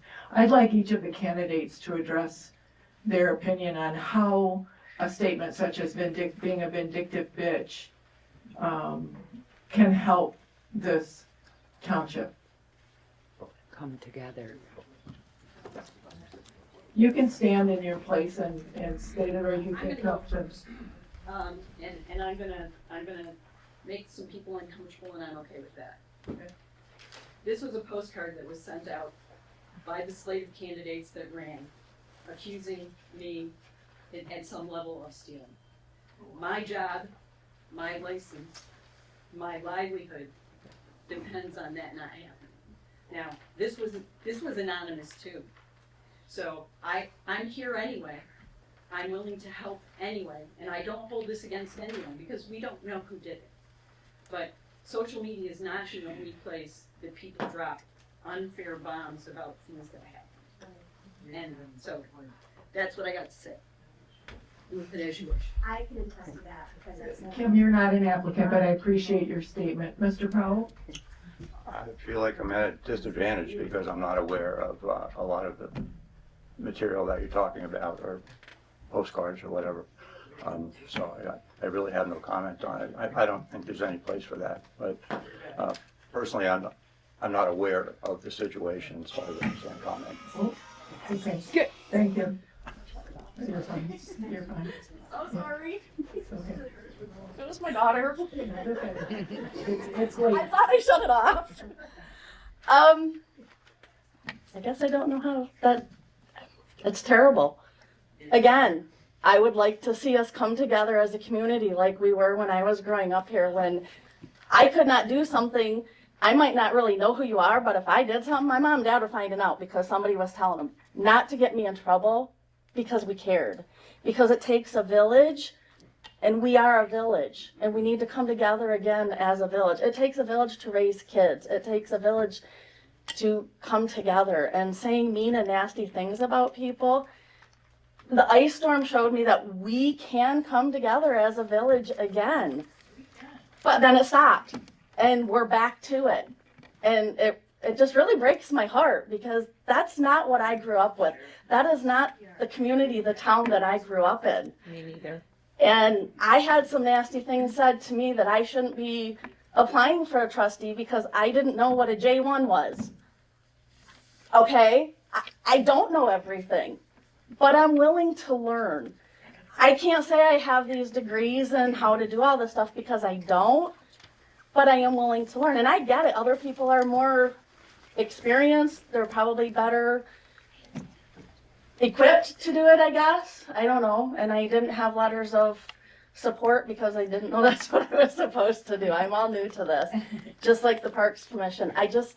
There's no place, as far as I'm concerned, for mean and nasty things being said about somebody. You don't have to agree with what they say, but you have to be nice. When I worked at the school, this is what I told the kids. You don't have to be friends with everybody, but you have to be nice. It doesn't cost anything to be kind. Thank you. Exactly. Sorry.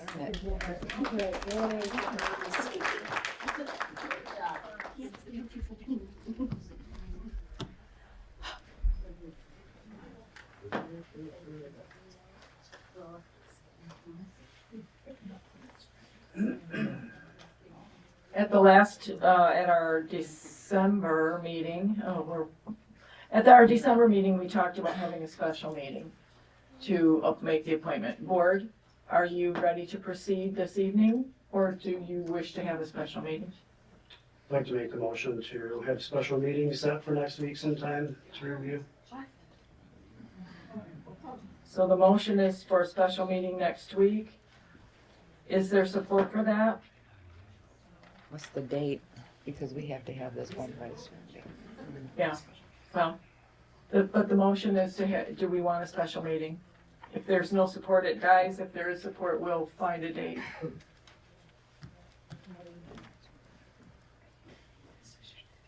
No support? Motion dies. Motion to appoint Tom Trout as trustee for the Tuscarora Township Board of Trustees. I'll make that motion. Okay, do we have support? I'll support that. Discussion? And do we have, motion, we'll have to do a voice vote, please?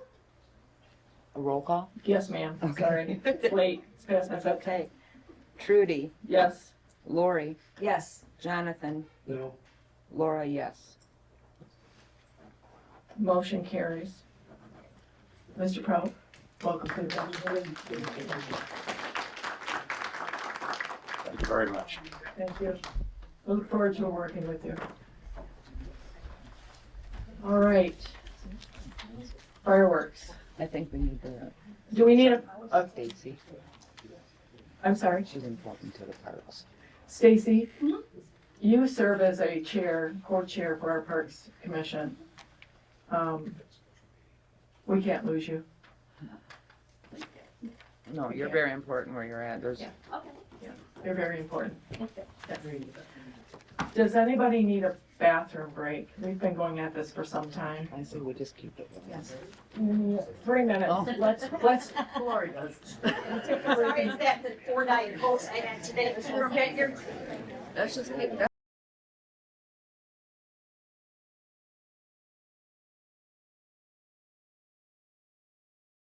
Let's get this done, people. Yep.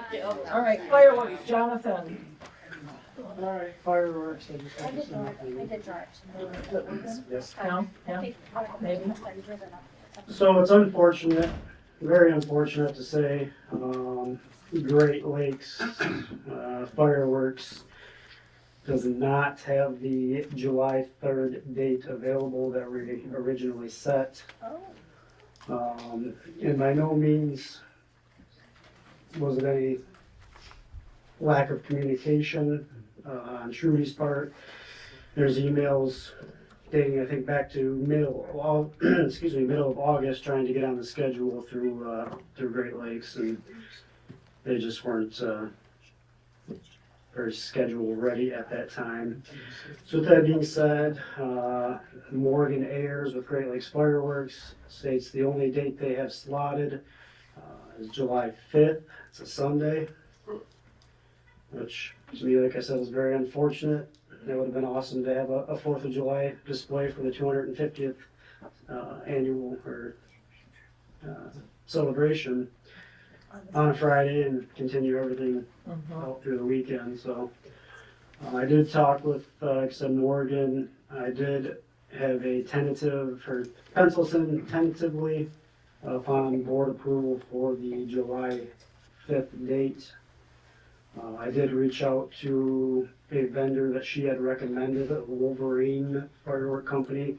I believe they're based out of, Call Colin.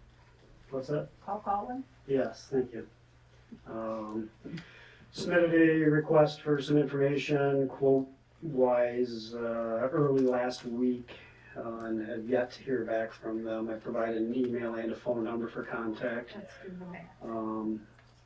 So I think unfortunate that we go with the July 5th date. Okay, I know you're on the committee, the 250th celebration committee. Will that work into the grand scheme of things? We haven't met as far as that committee goes yet. Just kind of waiting on the word from Pat, but I'm sure it's going to incorporate, so. Okay. All right, well, so. I can just a minute. Sure. So on the 5th, see, our problem is with the fire department stuff is getting the guys home at a decent hour. It's usually about 2 o'clock in the morning. They gotta go work the next day on the 6th. Understandably. What we saying on that, I don't know if it's worth just waiting until the following weekend totally. Just have it on a weekend where the voters are here and stuff like that, just a suggestion. Yeah. Well, You'd get a lot more fireworks for the dollar amount if you did that. possibly, yeah. I mean, we missed the 4th, you know, and our target date of the 3rd. I guess what's the difference of the 5th or the 10th or 11th or whatever it is, you know? Just throwing it out. What about the second? Just throwing it out there. Makes it a lot easier on us because like I said, we get done about 2 in the morning and then those guys gotta turn around, we gotta put everything back and get the trucks back in order and stuff. Well, and Chief Temple is brought to our attention in the past, when we work Fridays and Sundays, we've got overtime. Would the second be any better for your crew? That would be on what the Thursday? Thursday? No, not really. Not really. I mean, we'll come up with a group of guys that'll do it. Yeah. Okay, it's just, you know, if you get into Sunday night, like I said, it'll be pretty late for the guys to get back to work on Monday morning. It's in fairness to them. No, they can work. Trust me, that, Just throw it off there. but that definitely crossed my mind. I have to be up at 4 AM to get ready Yeah, for work too, you know so. what it's like. So, Well, so we've got 3 potential dates. Thursday the 2nd, Sunday the 5th, or is that Friday the 10th? Is the following week the 10th? it's Saturday the 11th, if you're gonna do it. Well, yeah, there you go. We'll do it Saturday where you get your voters and, Yeah. you know, your people are here, you know, 'cause a lot of people will take that week of the 4th off. Sure. And it'll bleed into that next weekend. But then how does that affect you, Chief, how does that affect you with your personnel? Saturday's a Saturday, overtime. You're running that way anyway, right now. Does anybody know which week the plants, the GM Ford and Chrysler? Either way, plants whatever are you on? come up with, we'll make it work. I'm just throwing out a suggestion. Yeah, I don't know. Way back in the day, it was the end of the month, but Well, they're always off over the 4th of July, but a lot of them have that whole week off. So I'm wondering if the 6th wouldn't be a better day. a Monday? Yeah, the 6th, because a lot of them will be here on vacation. But then we still have the issue with the fire department, with getting up to go to their other jobs. We don't have the issue with, well, we do, we don't, but we do, with the police department, because we're shorthanded. Ugh. Can we just do sparklers? For everybody bring their own sparklers. I've been sparklers in a long time. Jonathan, is there any other firework companies? I don't recall her name off the top of my head, but she's, Ashley with Sheboygan City. She gave us 4, I think. She gave us didn't she? 4. I would say if you're not in by right now, you're not going to. You're not going to, be no. in the third or fourth. No, and even Great Lakes, there was saying they were turning They away. do this last fall, you know, they get in, and usually they pencil us right in, right away. It was a budget issue and scheduling and tariffs and costs, and they've got more people retiring than they have joining. What about tune time? Well, we used to set them off back in the 70s.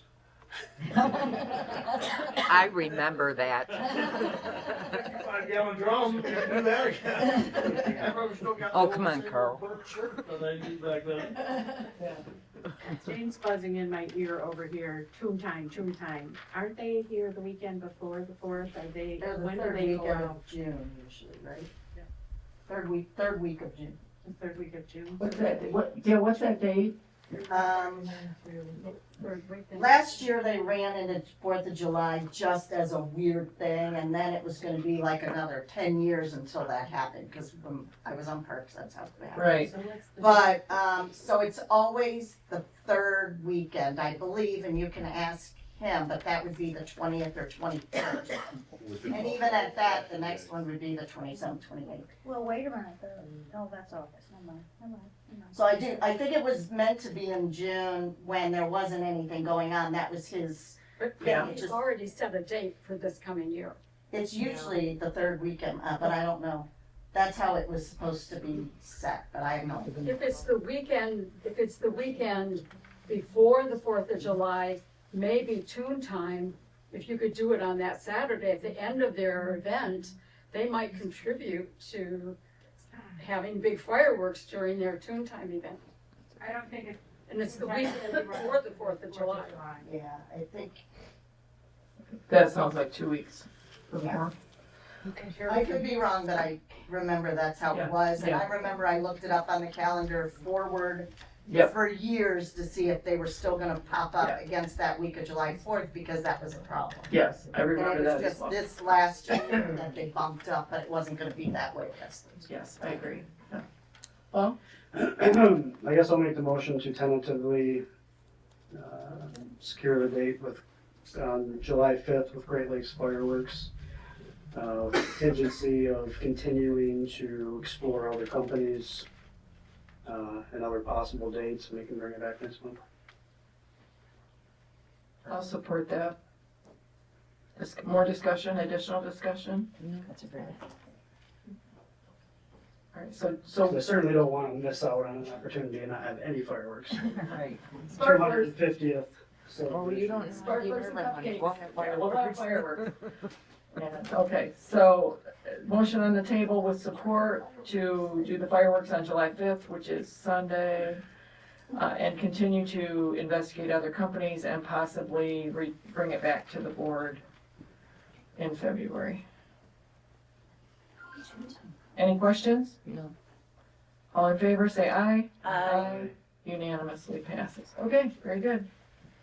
Parks tractor lease. So we're trying to buy a tractor. Parks is trying to buy a tractor. We're now looking at a lease. It's a 60-month lease, 4.35%. They've made a down payment of $8,000. Oh, typo. A monthly payment of $640.67 with a lease payoff at the end of the 60 months of $101. Tractor will then be owned by Tuscarora Township / Parks. Oh, I didn't.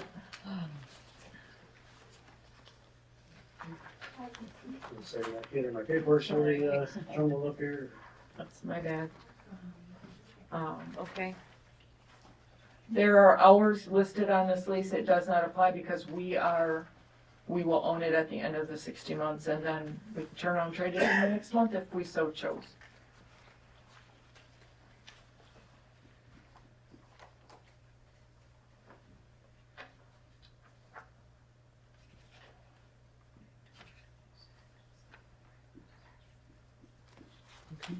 Is this refurbished or new? New. New. And it will have a back blade and a, she's gone. Snowboard. Thank you. Like the one you drive around town?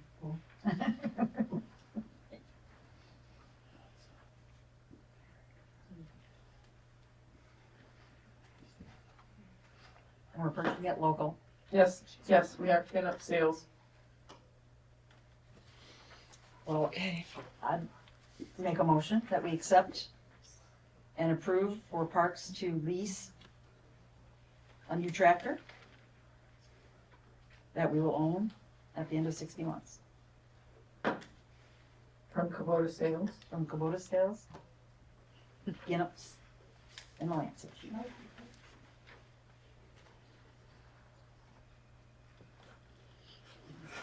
I'll second that. Questions? No. All in favor, say aye. Aye. Aye. Unanimous support. I'm sorry, did you? I said aye, Oh, sorry. sorry. Both mics are dying now. Uh-oh, we gotta wrap this up. Yes, please. 60 months, okay.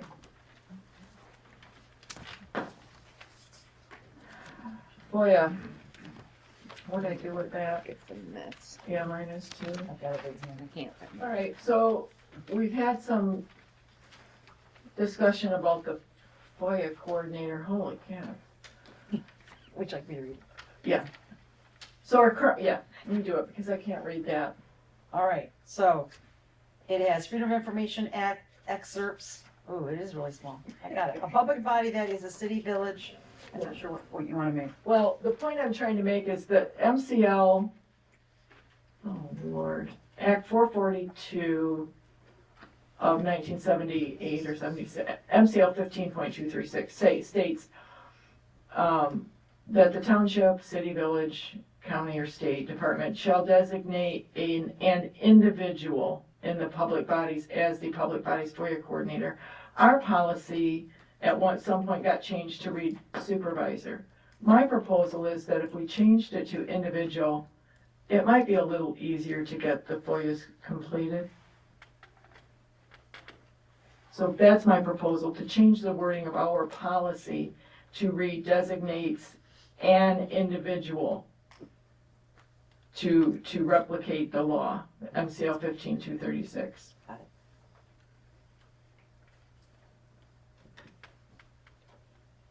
Now, are you proposing that it fall on each department head to where that FOIA request goes, or we're just Well, that's a good question. picking a specific coordinator? Either way. So if we had, right now, an individual, all FOIA requests come into the individual email. If you've been in here, we get hundreds of emails a day.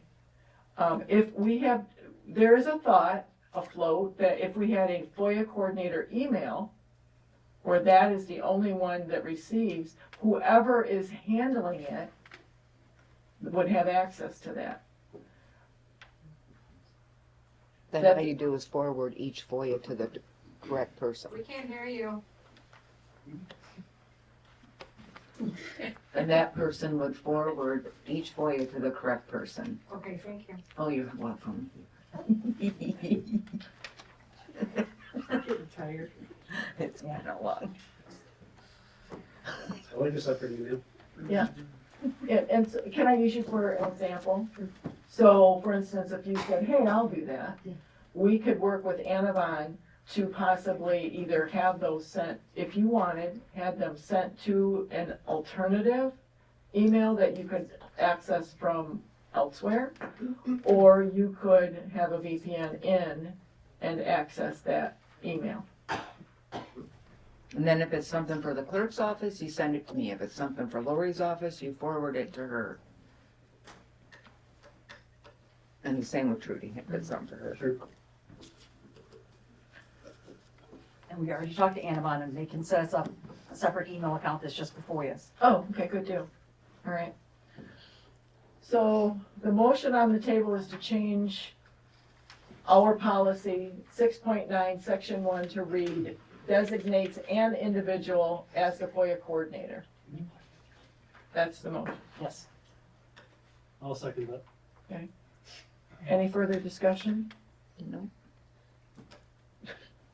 All in favor, say aye. Aye. Aye. Opposed? Motion carries. Who made the original motion? Now, do you want to, I don't know where mine went. Do you want to designate yourself, would you like to designate yourself as FOIA coordinator? Forward the email person, you're the. I'll stop in, stations. Wait, yeah, okay. I think I have your schedule. Okay, so, we need a motion on that, to designate Jonathan. I'll make that motion. I'll support that. There she go. Put it on your resume.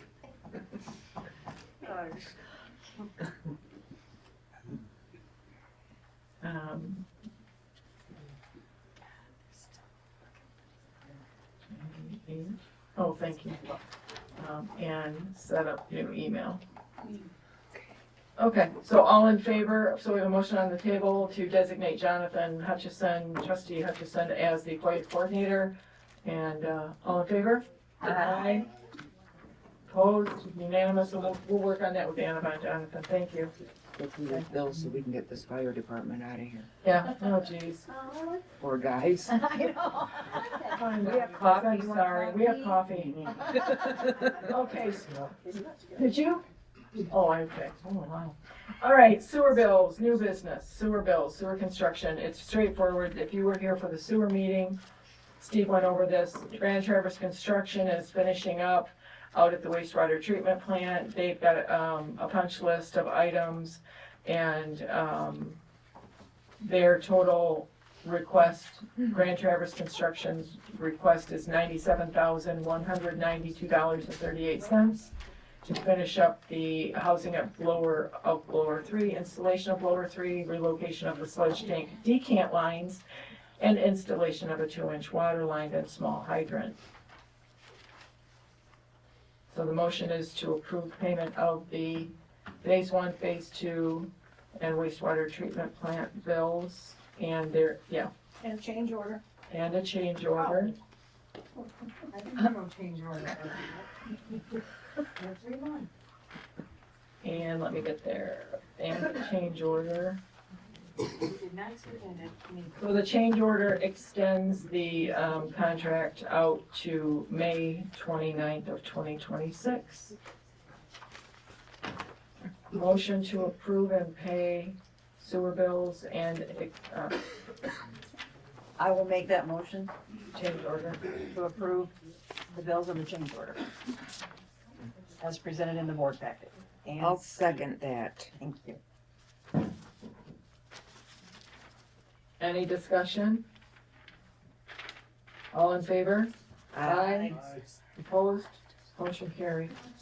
Right. Fire contract, thank you. I'm sorry, next year we'll do better. Next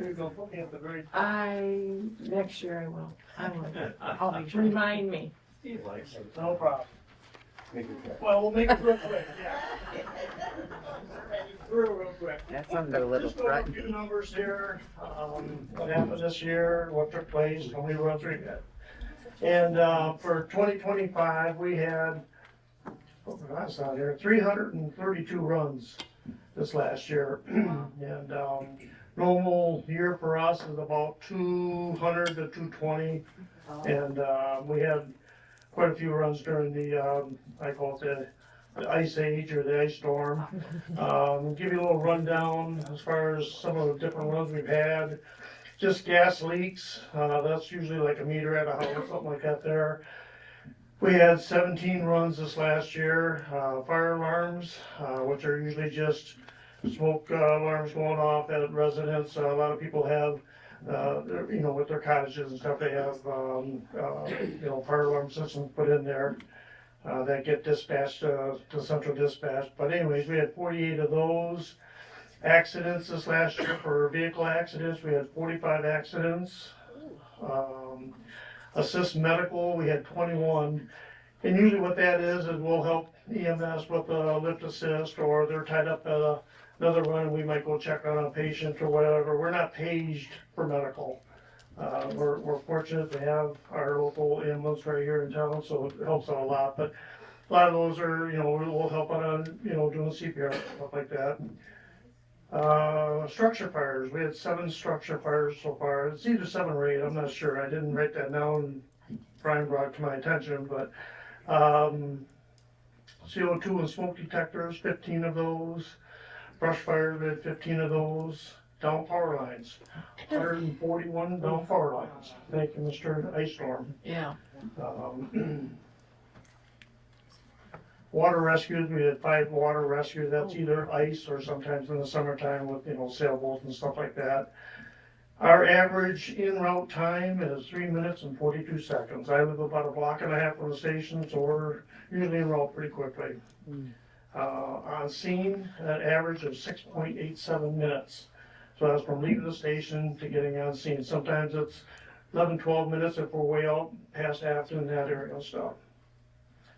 We pumped approximately 800,000 gallons of water. 500,000 of it, that was from McDonald's. Oh, wow. It's a lot of water. Okay. A normal house, structure house, we'll do a structure fire, let's say an average 3-bedroom home, usually about 20 to 25,000 gallons of water. Wow. So we'll burn up on that.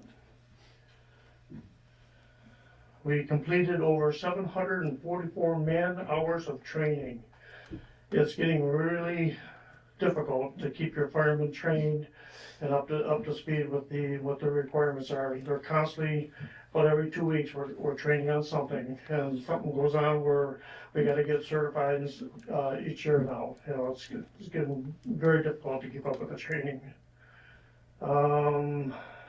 We currently have 31 firemen. 3 are currently in school. They should pass hopefully this spring with fire school.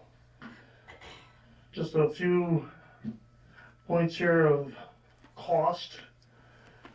So our self-breathing apparatus, those are the tanks that everybody wears when they go into the fire. You can't be within the fire zone, or what we call the red zone, without having the SCBA on. And those right now are about $12,000 a piece. Helmets, gloves, turnout gear are $3,400 per fireman. The boots that we wear are $680, so that's times 31 is $16,555, times 31 is $513,205. Unfortunately, that has to be replaced every 10 years. That's what NFPA standards are. So roughly figure about $50,000 a year we have to put aside to make sure that we have enough equipment for the guys in 10 years. The last cost of our last truck was $421,000. We've been told the new one will be about $750,000. Our next line truck, so we just bought this truck 2019, and our next line truck is 26 years old already. Okay, so we're maintaining these trucks. Matter of fact, he started today. He goes through all our trucks, all 11 of them, and they're all MDOT approved. They're all gone through completely. Brakes, everything. Let's see here. 3 years ago, we replaced all those tanks that we wear on our back, and that was $231,000. Some of our annual budget items, truck fuel, we spent around $12,000, a little over $12,000 a year. Insurance of $32,000. Turnout gear, we're usually buying a few sets every year. It's around $15,000. Our truck maintenance, which I said he's just started today, will run us about $40,000 when we're all done.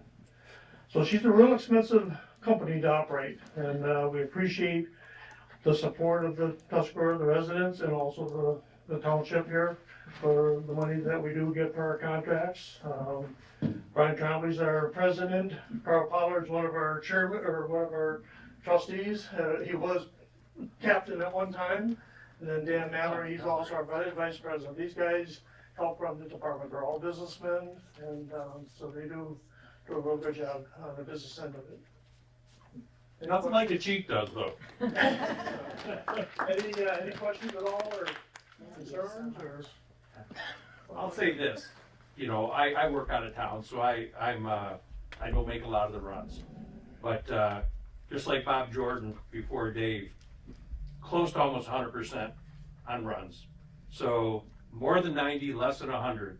92. 92. You know, so think about that. Yeah. You know, so when I get home, 330 runs, I make about 300 of them. yeah, so people don't know that Dave does that. You know, so he deserves a round of applause. Thank you.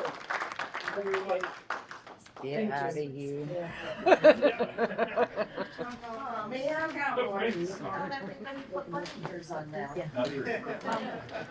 I'd like to make a motion to accept this fire protection agreement between Tuscarora Township and the Volunteer Fire Association, Inc. I'll second that. Thank you very much. Yes. Well, you help us anytime. Our station is always open, guys. Our Any station is questions on always this open for people to come. Yeah, come on in, tour the station. Laura, You'd second. be surprised. We have our open house last year, and people were like, they have no idea we have this much. We have guys that come in from Plante and Saginaw and all that area, they walk in, they're like, holy man, you got a nice station. I mean, we're pretty proud of all the equipment we do have, you know, but. the big Gotta one- have it. Thank you. Thank you very much. Thank you. Have a great night, guys. Thanks for staying so long. No problem. So we have a motion on the table to accept the agreement between the Tuscarora Township and the Tuscarora Township Volunteer Fire Association Incorporated. The coverage period is January 1st of 2026 through 12/31 of 26 at a cost of $325,869. Any discussion? All in favor, say aye. Aye. Opposed? Motion carries unanimously. Thank you. Okay. Ordinance, as we recall,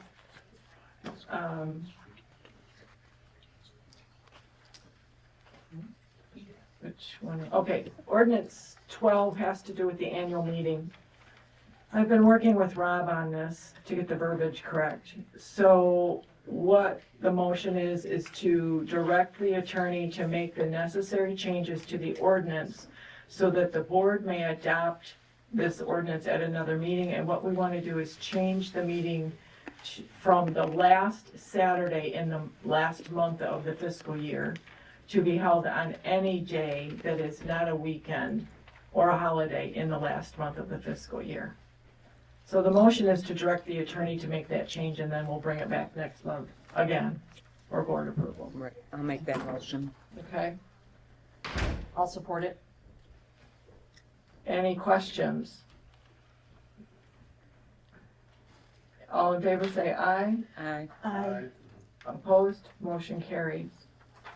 And then once we get that changed, then we can set the date. Okay? Okay. Yeah. All right. The other ordinances that we talked about previously, again, these are just boilerplate issues. We talked about Ordinance 16, which was to prohibit parallel parking on the main drag, South Straits Highway, from Barbara to River, including the trailhead from I wondered why I was so cold. December. Oh, I'm sorry, thank you. From December 1st to April 15th? So that's what the changes, and to incorporate a penalty that will be consistent with Ordinance 30, so all our penalty phases will be the same. That's from 10 p.m. Yes, thank you. till 6 a.m. Yes, 10p to 6a, thank you. And the changes are bolded here. So that is the first ordinance change.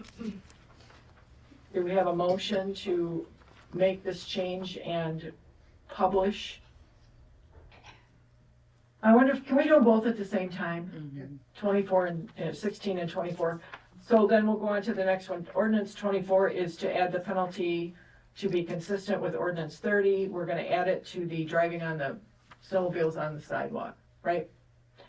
And that's bolded on here. So we have consistency in the penalties. So do we have a motion to accept and approve these ordinance changes to 16 and 24 as provided by the attorney?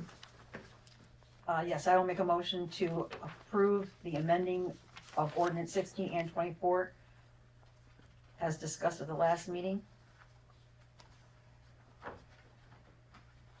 I'll second that.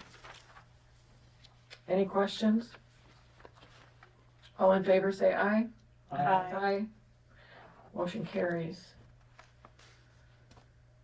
Okay. The application form, which is chapter 6, tab 2C in the policy book. The suggestion was, people have come to me, the suggestion was, so the motion, let me start with the motion. The motion is to remove that application from the policy booklet in its entirety and let it be a separate document. That's the motion that I'm making.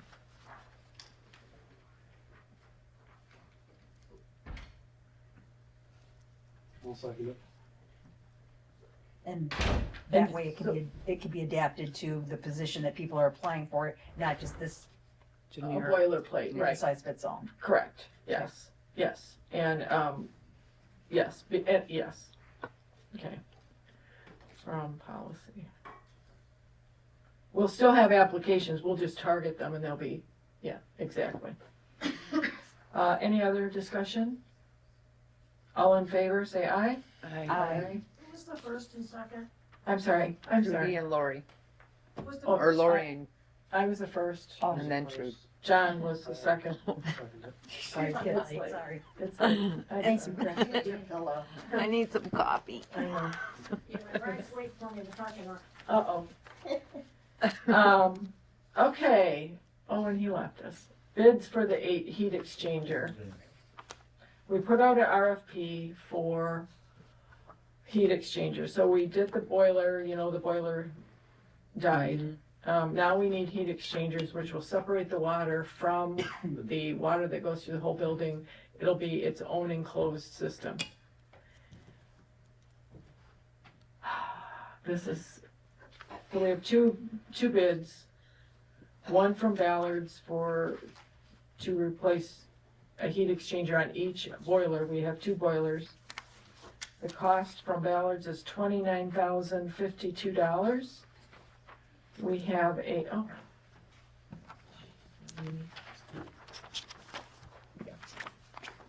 we have another bid from M&M Plumbing and Heating for one heat exchanger at a cost of $34,256. We can't hold out till spring. It's Well, warm in here. So 29,000 for two, Yes, 34 for Oh. one. correct. Am I reading these correctly, Gordon? Chief? Yes. Okay.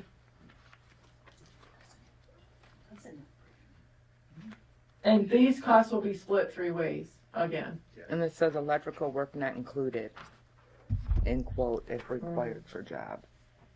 For both of them, or just one of them? So I don't have the documents you have. For Ballards, and that's on the Ballards quote, Chris. Yes.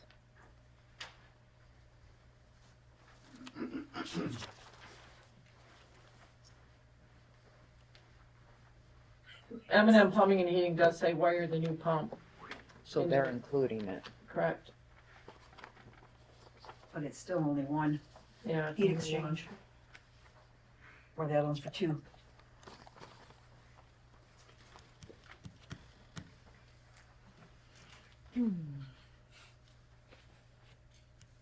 In M&M's quote, though, there was, if you wanted to do both at the same time, they have a little caveat in there about that. Yes, Um, 5% discount. Correct. That's a pretty big gap.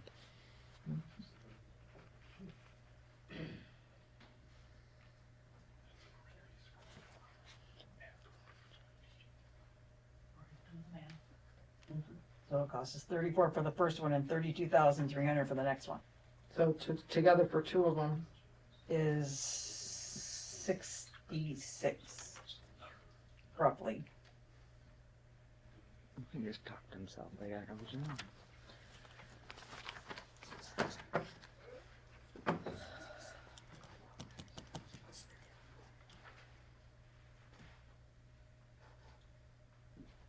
Where's Ballard's out of? Petoskey. Is there quote, though, to separate the water completely and then add, the glycol as well? Yes. Which should help preserve the health of the boilers, if I'm understanding that with the use of glycol. Yes. Correct. And it helps keeps the, steel pipes from rusting as well, because it keeps them slippery. Right. Is there any warranties on these, or? Not sure. I think that is a no.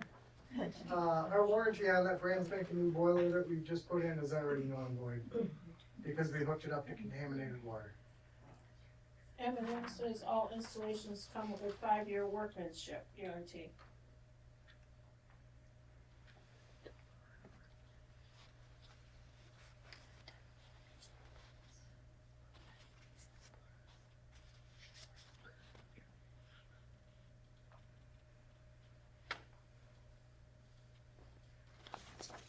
Equipment registration may be required for stated manufacturer warranties discussed with your contractor.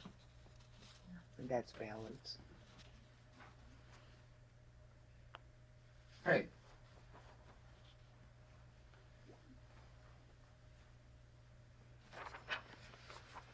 Well, not an inexpensive venture, this heating system.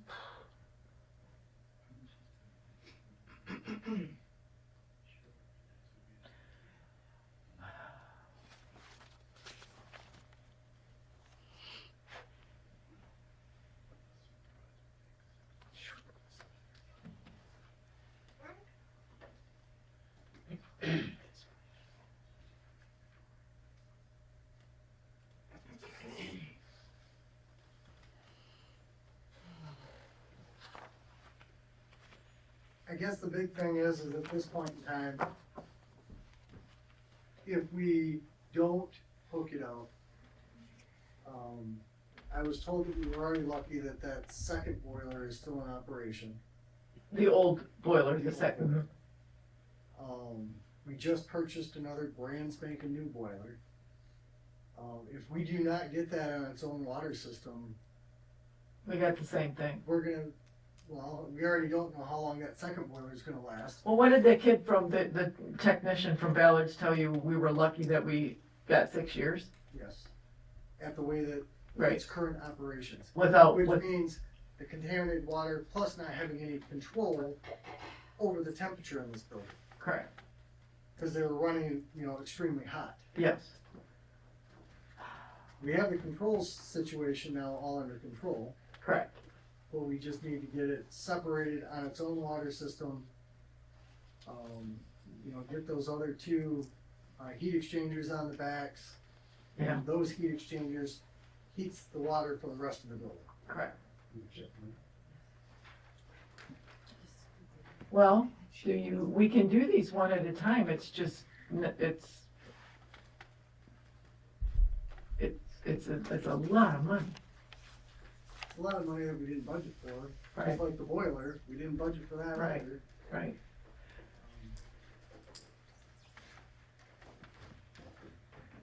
Who's been doing the work? Doing damn if we don't. Right. Right, and M&M's been doing the work all along so far, right? M&M and temperature control out of Or control solution. Control Solutions. Yeah. Sorry, Control Solutions.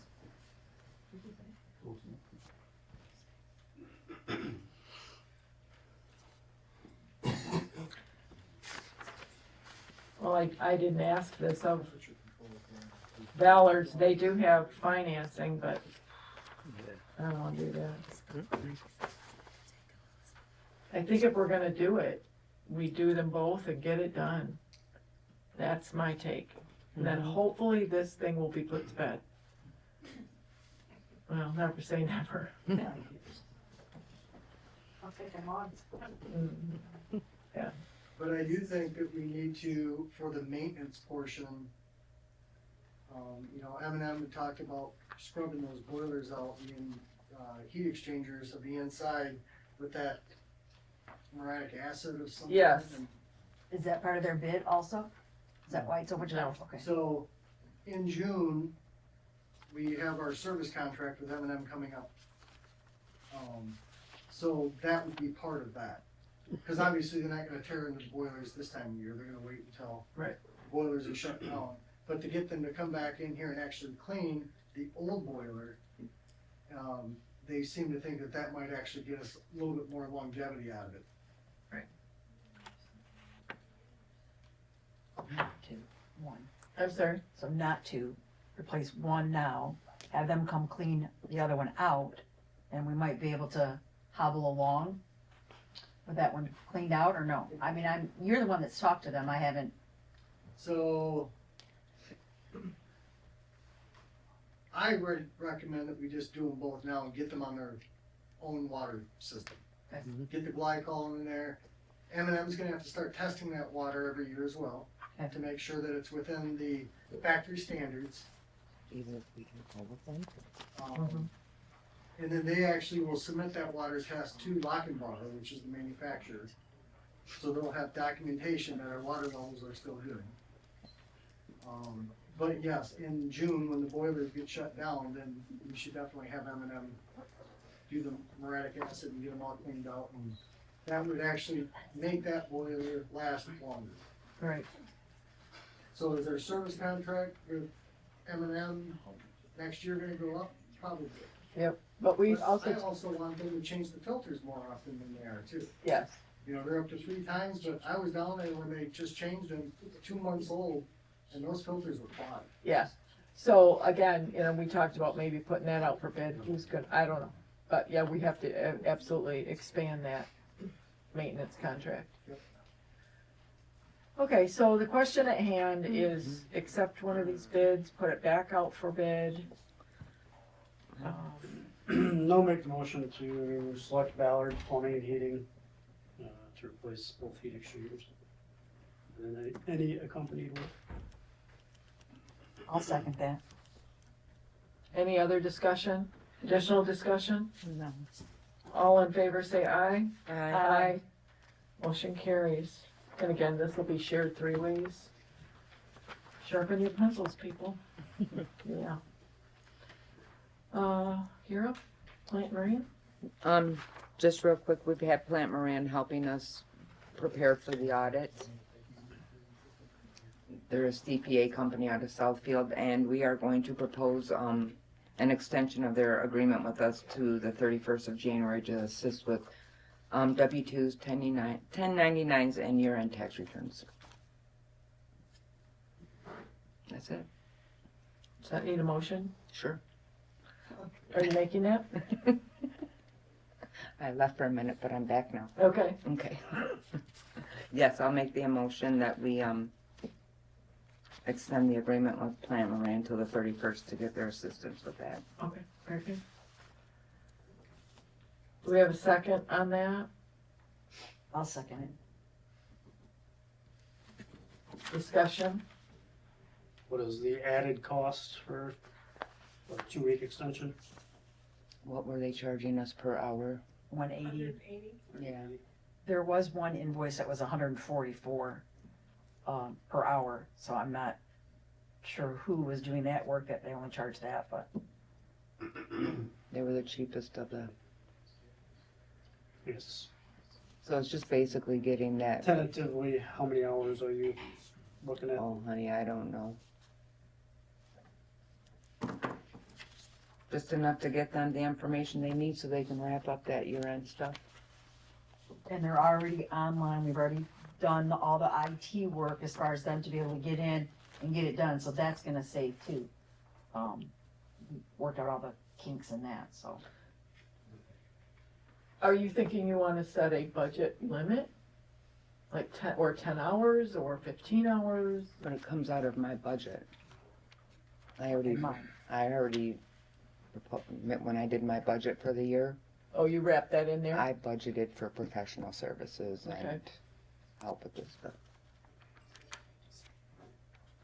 Okay.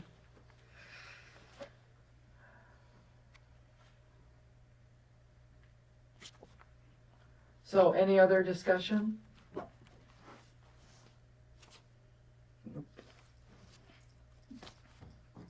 Okay, all in favor, say aye. Aye. Opposed? Motion carries. And lastly, I will make a motion to appoint Clayton McGovern as the interim assessor, and pay him contractually, from December, when did he start, 18th? The week before Christmas was, The 18th is the week before Christmas. is that Friday? That Friday would have been the 19th. So from 12/19/2025 through 3/31 of 2026, paying him $5,000. The motion is to get with the attorney, direct the attorney to create a contract for that period of time, December 19th, 2025 through March 31st, 2026, for a payment contracted amount of $5,000 to fill in as the Tuscarora Township assessor to cover medical leave for Doug Kuipert. That's my motion. I'll second that motion. And discussion? I totally support Clayton, I just was on the phone with him today. Mm-hmm. Correct me if I'm wrong, there was already money budgeted for an assistant, I guess, if you will. Yes. Well, he has an assistant, but yes, this money would come out of, I think it's professional services in the assessor's cost center. Yeah, yeah. And we're hoping Doug will be back by March 31st. He's making good progress. So that's, any other discussion? All in favor? Say aye. Aye. Motion carries. Public comments? I got Yes, ma'am. Jane McGinnis. I just want a clarification. I double checked the calendar and Toontime's website, and they are scheduled for their Toontime event from the 26th through the 28th, that Friday, Saturday, Sunday, and Monday, I believe, for their teardown. That is the weekend before the 4th of July. Okay. So, you know, maybe something between that and the 4th, we could get something for the fireworks, just something. Thank you. All right, thanks. Any other public comment? Good evening. Good evening. My name is Janet Vance. I'm a prior trustee. I kind of missed being up there, by the way. This is a comment on Mr. Jakely's project. He's nearing the end of the MADC process. And all what was needed from this board, and specifically the supervisor, was one signature on one piece of paper, 2 or 3 sentences, saying the township supported this project. Not anything about funding, not liability, just supported. And this has been sitting on your desk since August. This, as a result of this almost 6-month delay, it may have jeopardized funding. And in the business world, time is money. And that could have jeopardized the whole project, just waiting around almost 6 months to make this decision. And I'm disappointed that this did not have more urgency of the board. Thank you. Thank you. Any other public comments? Public comments are closed. Board comments? No board comments? Motion to adjourn, 9:35. Accepted. Thank you for coming and hanging in there.